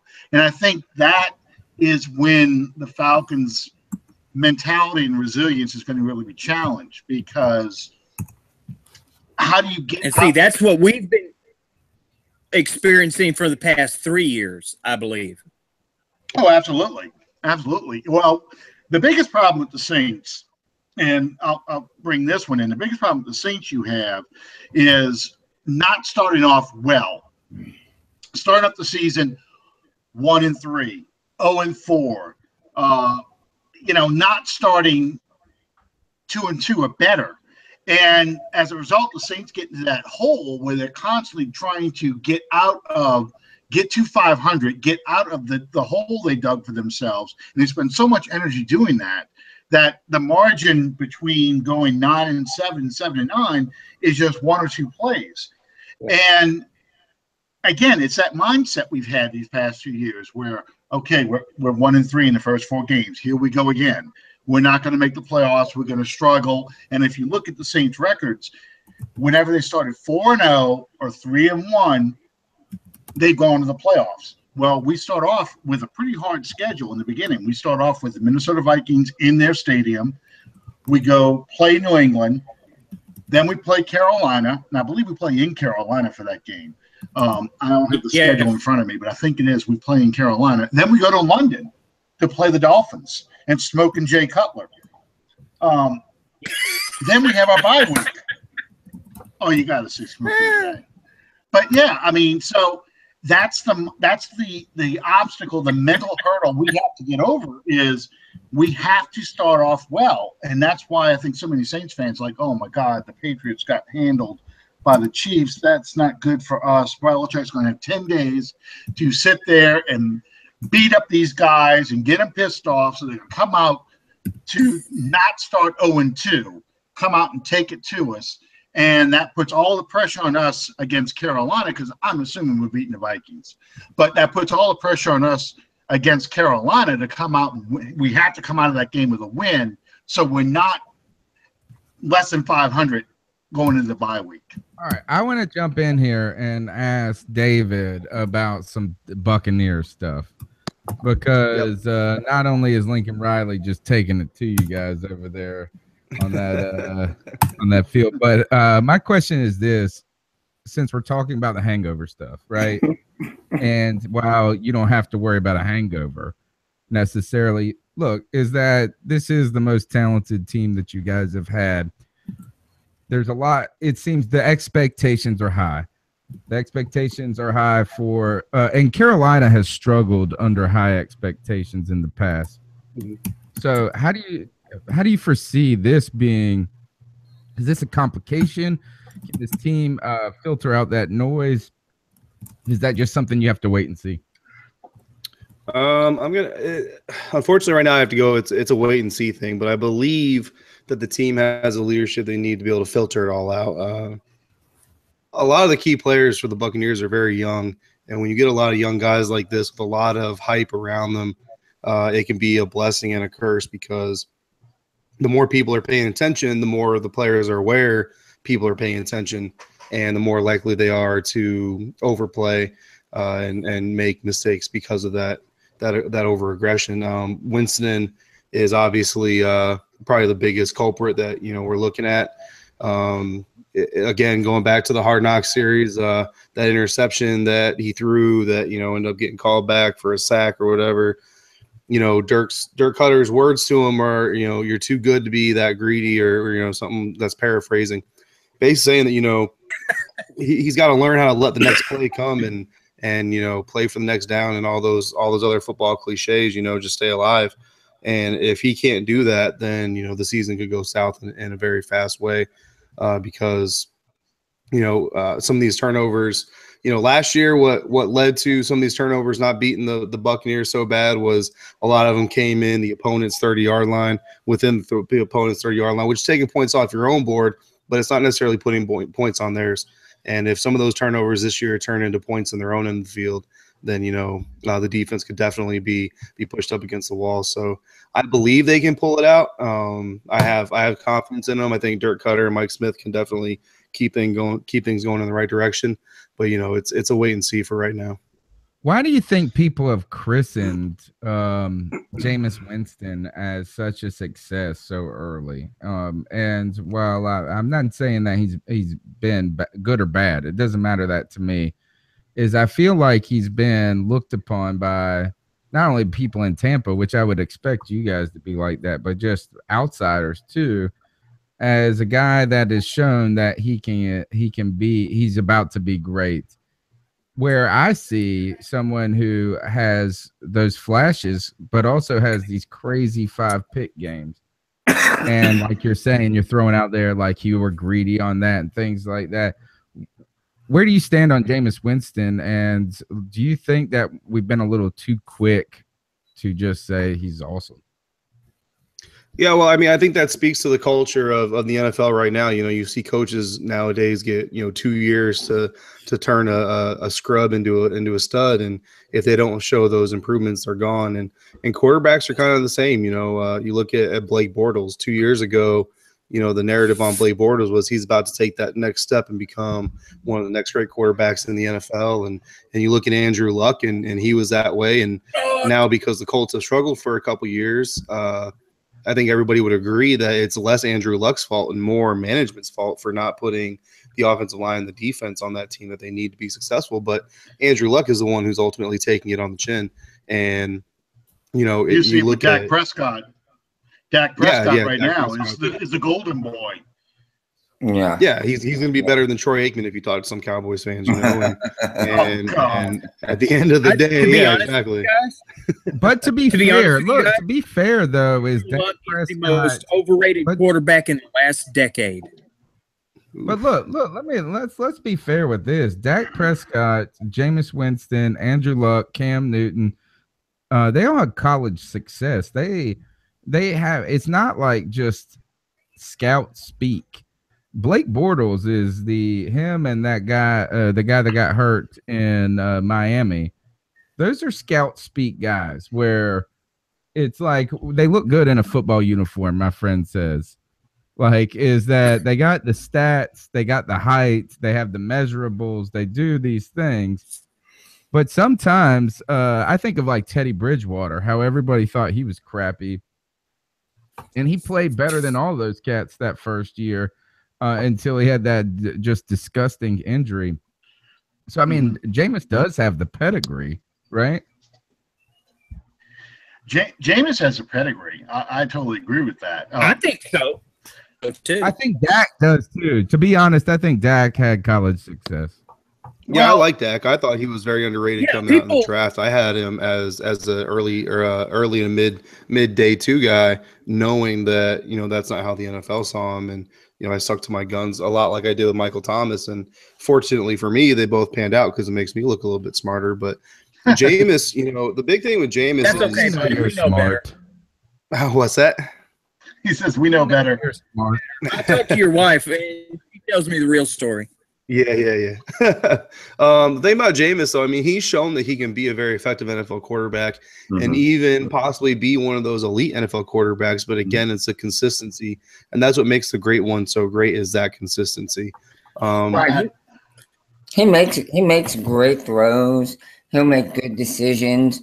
But then take example, the game I think it was the Hard Knocks. They talked about it where he was about to be sacked and he just threw the ball up for whatever reason. They were down inside the 5-yard line.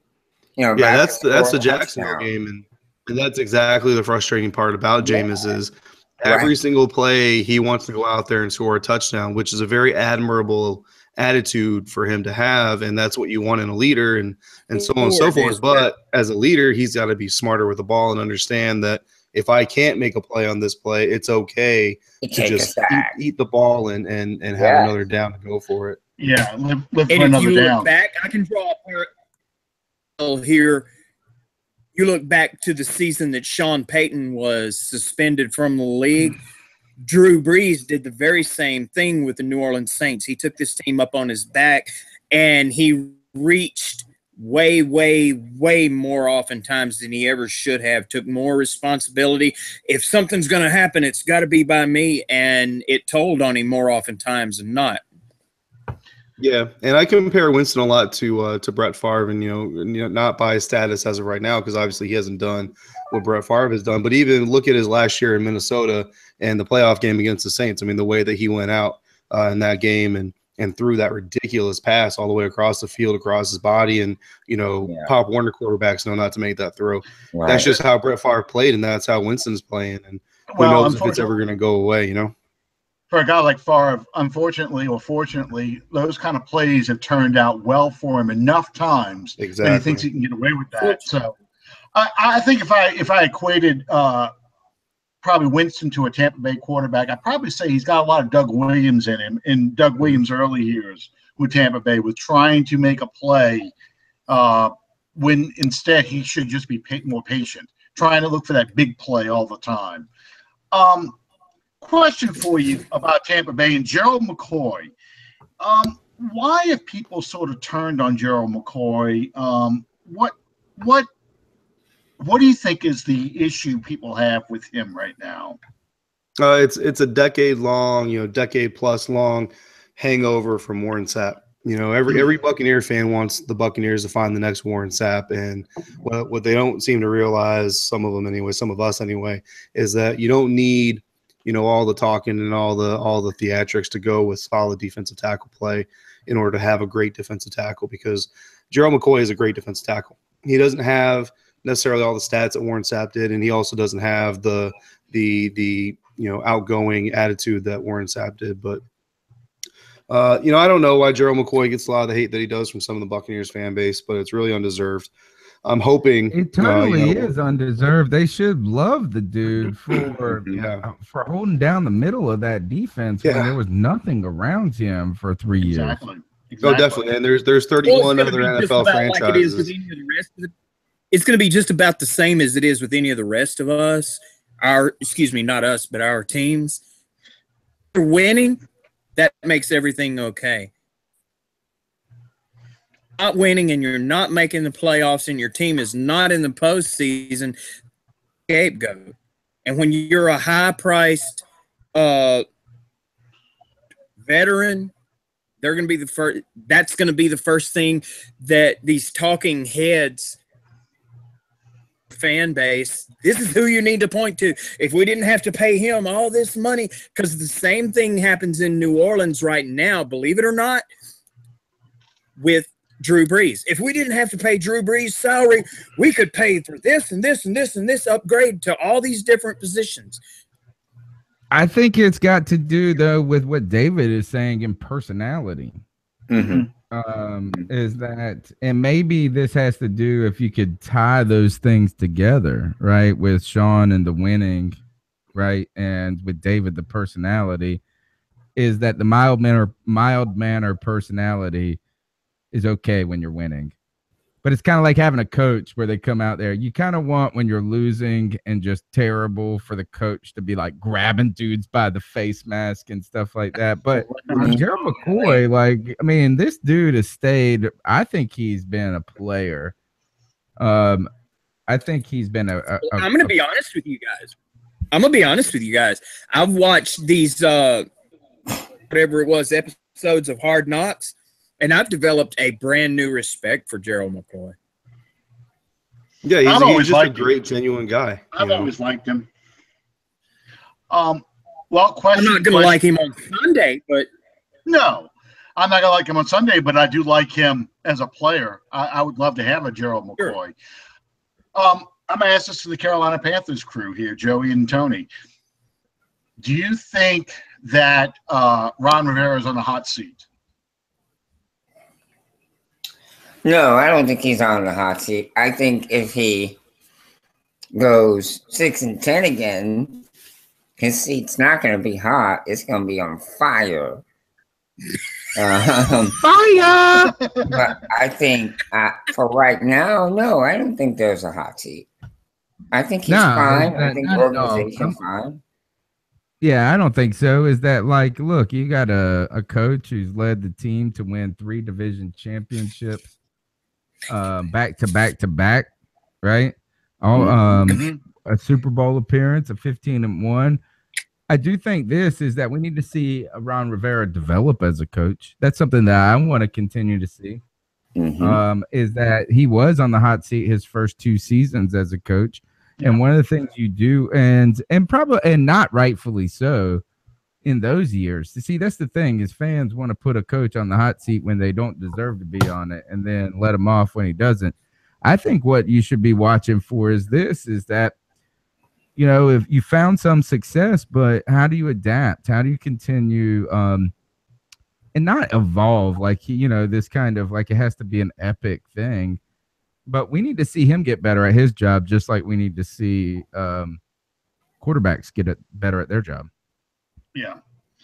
I totally agree with that. I just was wondering if, with the kind of seesaw seasons the Carolina Panthers have had with the 7-8-1, 15-1, and then 6-10, if they don't see an improvement, if they don't see a 8-8 or better season out of him or some sort of level of consistency, do they start looking for a guy who is more offensive minded to try and figure out, how to get Cam Newton in that offense take that next step forward? Well, I think before Ron would go, I think they would let go of the offensive coordinator, Mike Shula. I think he would be gone if, let's say, this year the Panthers failed to produce offensively, which results in a 7-9 record. I think Shula would be out the door right away, and then I think Ron would be given a respite by that.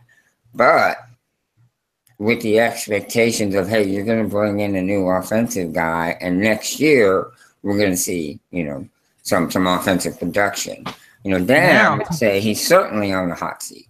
Now, here's one thing, though, Joe, that we haven't considered. I just was, as you were talking, just thought about it, is that I think that, first of all, I think that's the way that most teams should go, is I think you should first try to replace a coordinator and then see if you can keep a certain degree of continuity with head coach. Because I'm telling you, if you look at college teams that struggle, my ECU Pirates being one of them, being a head coach is kind of a skill that it's like almost like a soft skill. It's not something that you just have, you were a good coordinator, so that means you're a good head coach or something to that effect. So I think it's smart to think about replacing some guys underneath the head coach first, and to see if that can kind of turn the momentum, or swing things a little bit. But one thing we haven't mentioned is that the Panthers suddenly have fired their GM and Dave Gettleman just a couple of days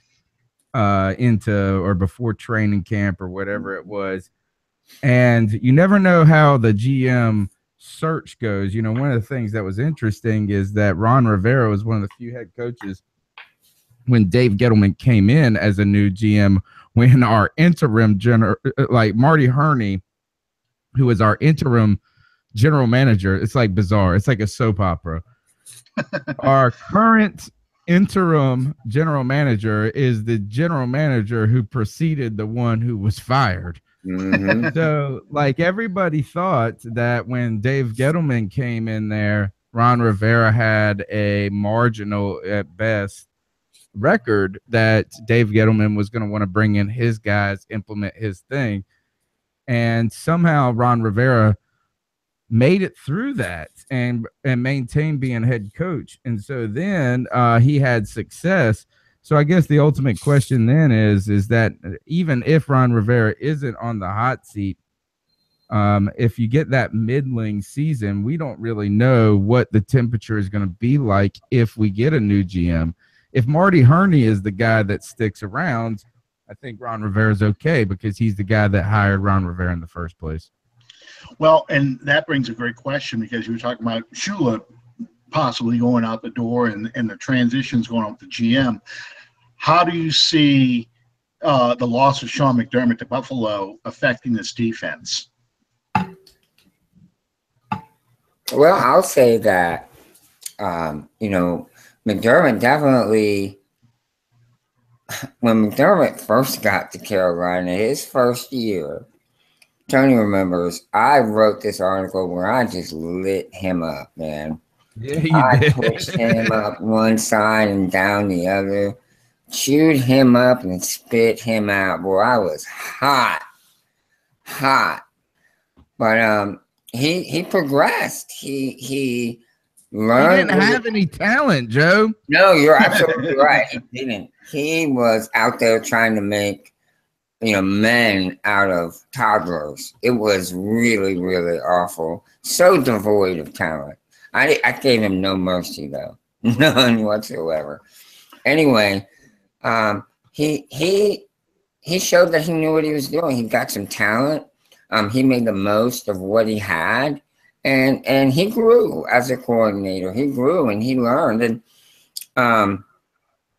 there's going to be a difference because the guy who took his place has been with the Panthers a long time. Has been with Ron Rivera a long time.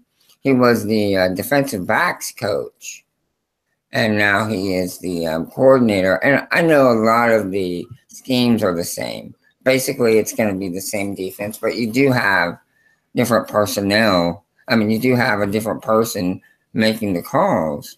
But much like Josh said, with letting Matty Ice make some offensive calls, I believe that the Panthers defensive coordinator will do the same with like Kuechly and Thomas Davis and let them sort of be the on-field coaches.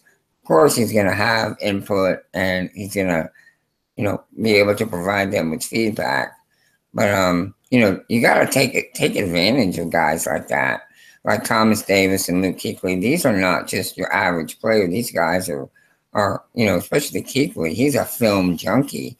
He does the same amount of work as coaches do when evaluating opponents and film study and that sort of thing. So I think you'll see it. Yeah, I want to ask both Joey and Tony. I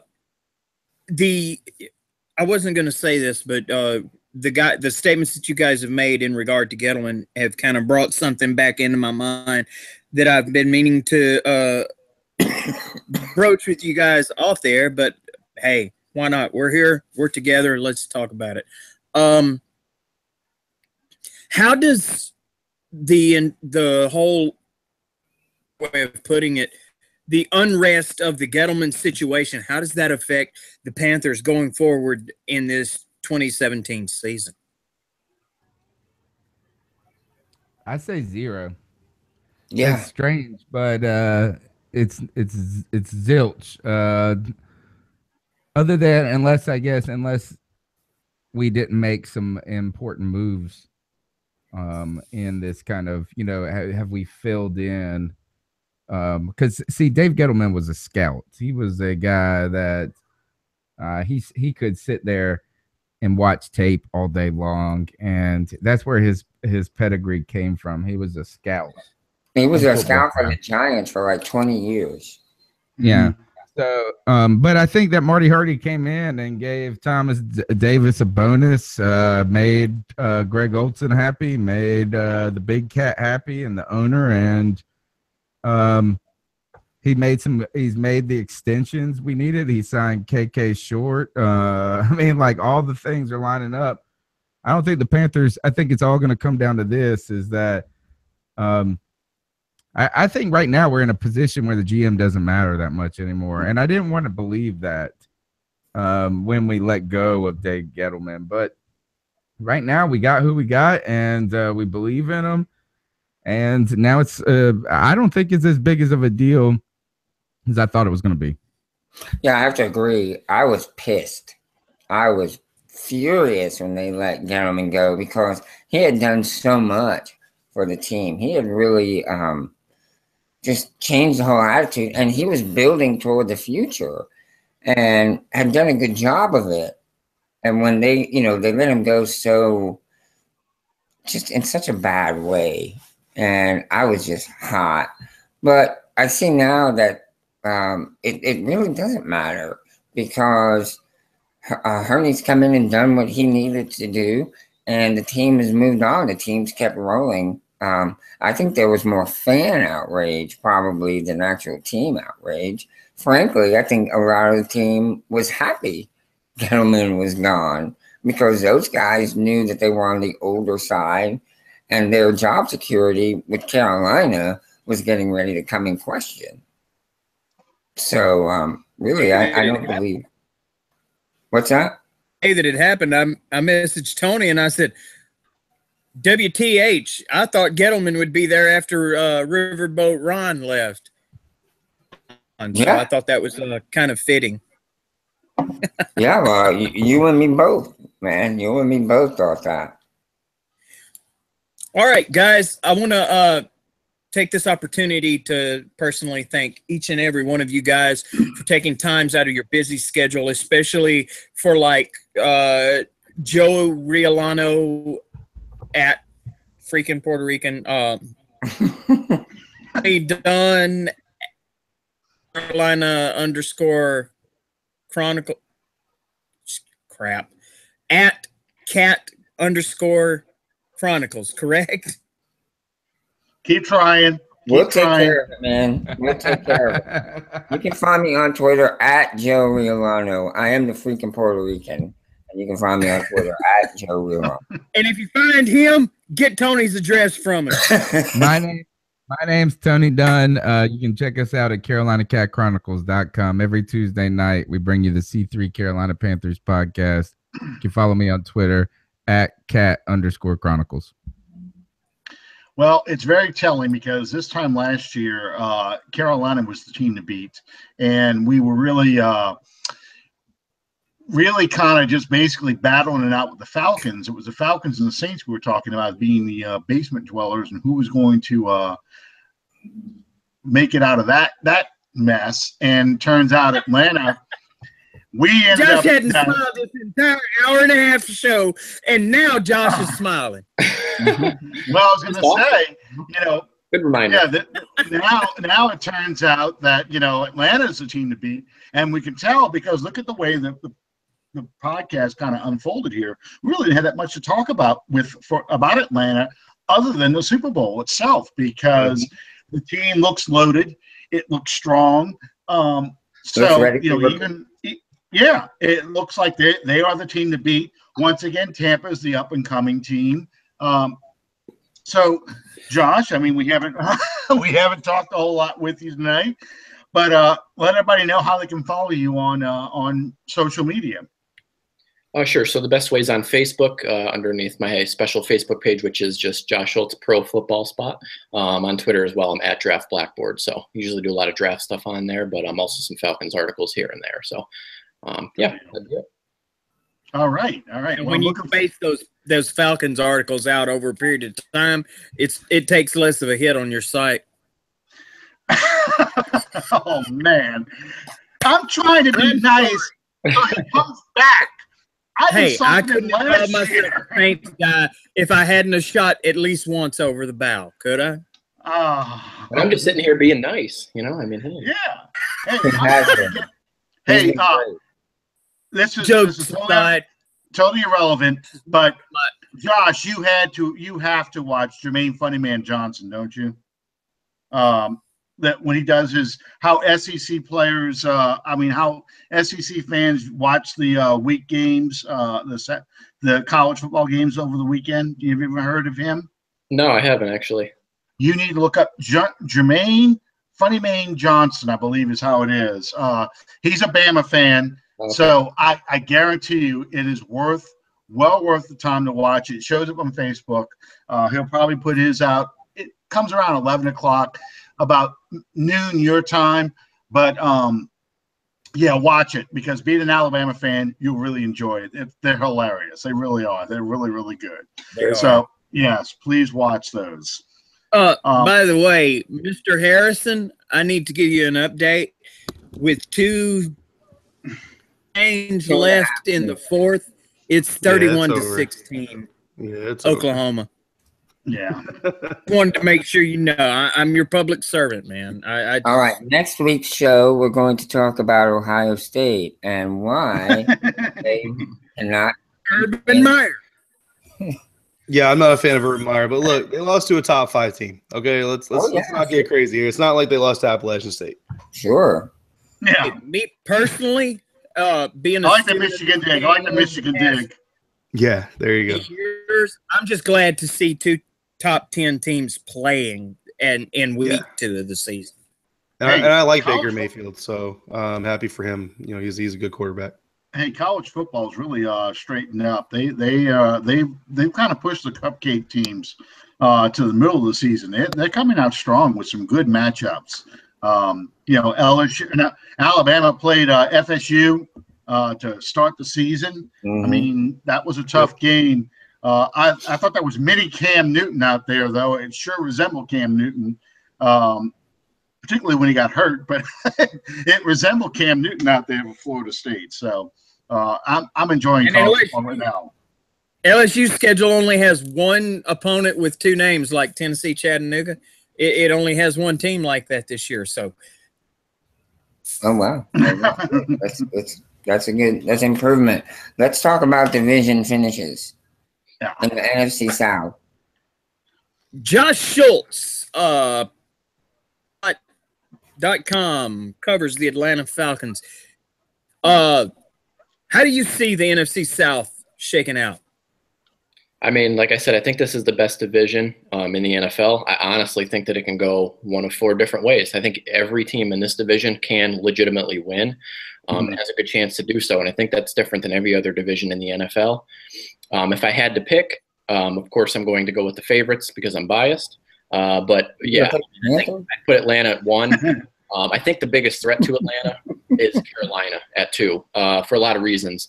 Carolina's played them really well over the past few years. Prior to last season, they have the defense and the pass rush to put pressure on Matt Ryan to slow down the offense. So I think Carolina, in kind of a bounce back year, very talented team that can do a lot on offense as well with Cam and run CMC and the big receivers, Greg Olsen. If I would say third, I would put the Bucks probably somewhere around 8-8, 9-7 area. And then 4th would be the Saints, again, probably in that same area. So sorry, guys. Sorry. I could see every team in this division having a winning record or close to it. So I think worst, maybe 7-9 at the worst. I just don't see a team going, worse than that in this division. Alan, how about you? Well, for the Saints, the defense, improvement of the defense is paramount. I think we're going to see improvement. How much improvement we get will determine how well we do this year. Unfortunately for Tampa Bay, I think, we have to see how this hurricane really affects the franchise, because if it's one of those things where, okay, they're going to have to play the Bears in a home game in Chicago or some neutral site, but they can come back and play the rest of their games in Tampa, I don't think it's going to have that bad of an effect. But if it's something like Katrina 2005, God forbid, it's really, really going to impact that team in a negative way. So as a result, I'm kind of backing off a little bit because I usually had Tampa either the 2 or 3 team. I'm going to stick with the 3 right now. So I'm going to have I think there's going to be a Super Bowl hangover a bit for the Falcons. So I'm going to have the Falcons finish 2, but I think the battle is going to be between Carolina and Atlanta at that 1 spot. But the Saints, that dark horse, depending on how they do in defense, where they can possibly slip in. I also agree with Josh. I don't see any team going any worse than 79. In fact, I think it's possible all 4 teams to finish with a winning record and still not make the play, and somebody's still not making the playoffs.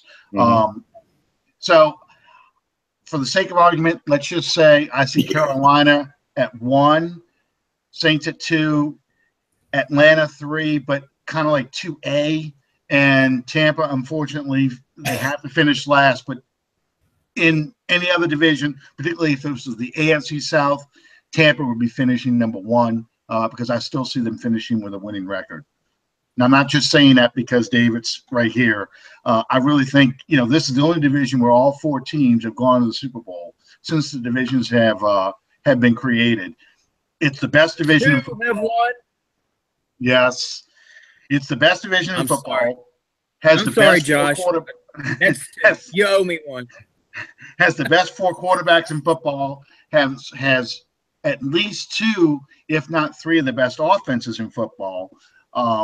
It's the most competitive division in football. So that's just how I see it. I believe if you were to throw out divisions and just have an NFC and an AFC, that this year all 4 teams could make the playoffs from our division. If there weren't a division, our teams are good enough to where we can take up 4 playoff spots from the NFC. I truly believe that. It's real easy for me to sit back and draw comparisons with the NFC South to the Southeastern Conference, because you have your Alabama, you have your LSU, you have your Auburn, you have your Florida. Okay. It's the same thing with the NFC South. The worst team is still better than the vast majority of the others in that conference. I interrupted you. Go ahead. No, you're fine. I'm just gonna give my 4, and then I'm gonna go. So tough because we've discussed this division is talented. I'm gonna lay it out, and that's gonna be that. I see the Saints finishing 4th, again winning record. 9-7 at worst. Bucks, it's going to be a battle for 2nd between you and Atlanta. I can easily see Atlanta or Tampa Bay winning. But, of course, I'm a Panther fan. I'm a biased Panther fan. I think Carolina has made enough moves. They've gotten the talent on offense that Cam has needed desperately. And if they can stay healthy, I just think with the defense that they have and the offensive additions they've made, they're going to be able to take this division. Very competitive, though. It's going to be a very competitive division. I cannot wait for us to get into division play because the games are going to be epic battles. I really believe that. Guys, on that note, I am going. It's 11:20. It's past my bedtime. And thank you so much for being a part of our show tonight, Chloe. Yeah, I appreciate you having me on. It was an honor and a pleasure. Josh, it was good to meet you. I'm going to look you up on Twitter and follow you. Thank you. Yeah, thanks so much, guys. Alan, good to see you. And good seeing you. I want you to know you guys do a great job of carrying on the C3 Network name and bringing us to the masses. We absolutely appreciate it. All right. Good night to you all. God bless. You're the founder of the feast, brother. Yes. Well, guys, once again, thank you, Joey. All right. Thank you very much. Once again, guys, thank you all for participating in this show. As always, you always welcome to come back. David and Joey and Josh and Tony. I'd love to get you guys to come back on the weeks that we play y'all, so we can kind of do a little preview of the game and how the season's been unfolding for you guys so far. David, last one. How do you see the division playing out, and how how can people follow you on social media? So on social media, on Twitter, my handle is DH82_Bucks. On Facebook, I've got my writers page. It's the same thing, just minus the underscore. So just DH82Bucks, and you'll go to my writers page. As far as the division is concerned, we're gonna make it a clean sweep with the homers taking the top spot here. But I think the Panthers come in fourth. I think Cam Newton's injury and surgeries are more significant than the team and the media are letting on. I think the secondary is worse than everybody is giving them credit for. I think that's going to come back and bite them in the butt. I've got the Saints at number 3, only because the beginning of your guys' schedule is pretty rough. 3 out of 4 on the road. I think if that team goes 1-3, it's going to be kind of hard to get things back on track.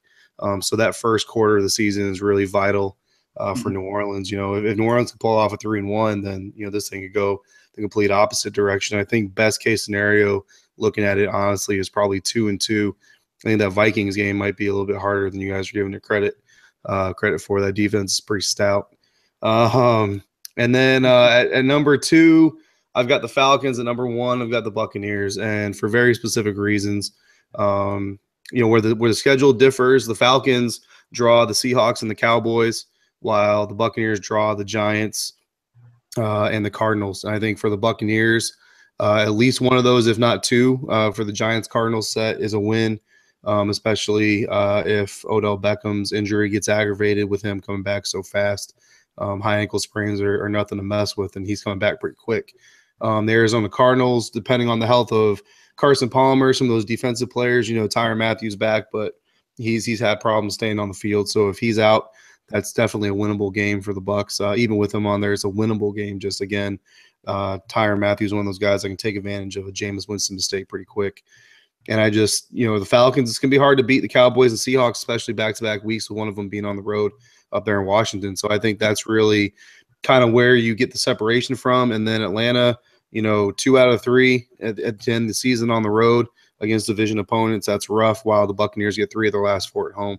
I think that's what's going to put the Buccaneers up on that, is just more of a circumstantial thing than it is a talent thing. Because, again, with all you guys, I agree, the talent's stacked, or the division's stacked. And I have a little bit of worry. I think, the NFC South might be about to do what the SEC does to each other every year. We might just eat each other alive and really do more harm to whoever does come out on top than we realize. But it's going to be a fun year either way, no matter what. I mean, it's 1 or 2 games from top to the bottom. So it should be a good season. It's going to be fun to watch. All right, Sean, you're the last one. How do you see it playing out? And cleanup, huh? Everybody else seemed to go to the bottom to the top. I'm just going to go straight for the number 1 position.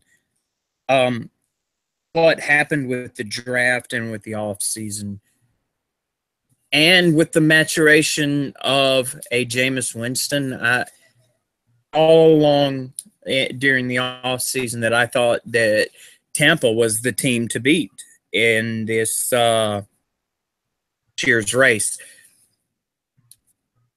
I'm not really going to take a step back away from that as such, but I will say this. I do believe that personal experience, I think that what Tampa and possibly Atlanta and possibly Carolina are about to experience with these storms that are coming in can be a deal breaker. I believe that they can have an adverse effect. Tampa Bay is probably going to be the dark horse and subsequently be the team to beat in the NFC South. And I say that I'm not. That's not a slant at all on the Falcons. Now it's kind of in vogue to hate the Falcons from a Saints fan perspective, but from a professional standpoint, I can tell you, historically speaking, the Atlanta Falcons have changed an offensive coordinator. These pieces aren't interchangeable. I believe that there's going to be some adjustments to be made. Now, just exactly how affects the team remains to be seen. I think that between the Panthers and the Panthers and the Saints, they could fight it out for the cellar or fight it out for first place. As everyone on this panel has iterated tonight, the competition in the NFC South is so close. You're looking at a division champion, and the last place in the division could be a difference of 2 or 3 ball games. All that being said, why not? I hate to break with tradition, baby. The division, followed up by third place, be Atlanta. Atlanta has some defensive issues that I think they're going to have to address that may cause them more problems than what a lot of people realize. So that's my order of finish. So you've got, I'm sorry, Sean, almost every time you said a team's name, your sound dropped out. So you have Saints, Tampa, Carolina, and Atlanta. Is that what you just said? Okay. All right. Well, you know. Yes. And Josh should be happy, just for the record, Josh should be happy because I picked the Falcons last year and see how that turned out. Yeah. You know, so much of our stuff depends on our predictions, depends on health, like everyone said. You know, who gets the ball, who gets the breaks, who stays healthy. So thank you guys once again for being on the show. We went over time, but it was worth it. And I'm sure everybody was checking out college football scores while we were doing the show, too. I know I was. Oklahoma beat Ohio State 31-16 tonight. Boomer! Championships aren't won in September, Sean. Yeah. Yeah, we'll see what happens. So who's the number 2 team now? What do you guys think? Is Oklahoma going to jump to 2, or what are you going to put Penn State there? I can't believe that Penn State's even in the top 5. They have beaten nobody ever in the history of ever. They beat up a middle school from Akron last week and moved up 2 spots. It's a shame.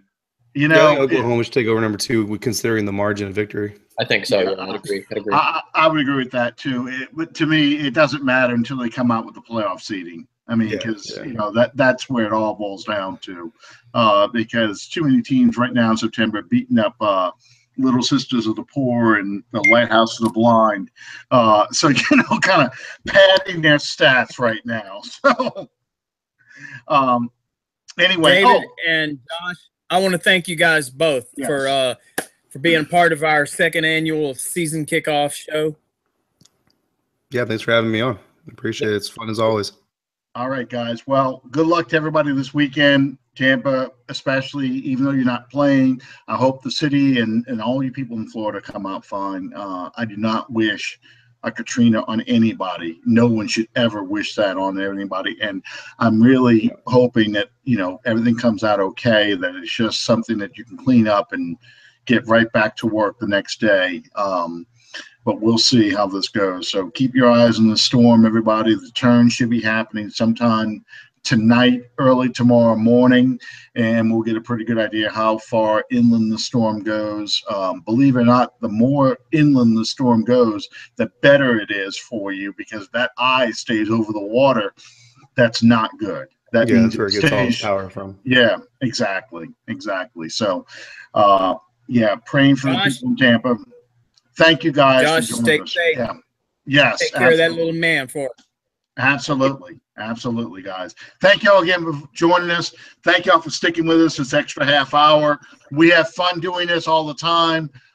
We're going to try and get all you guys back as we play you during the season, kind of talk about what we've seen so far. And, of course, David, we definitely want to bring you back when it gets to be draft time again, because you're such a good source for draft information. I appreciate it. thank y'all for all y'all do, and good luck to your teams, except when y'all play the Saints. Thanks. Same to you guys. Have a good night. Take care. Thank y'all. Week 1.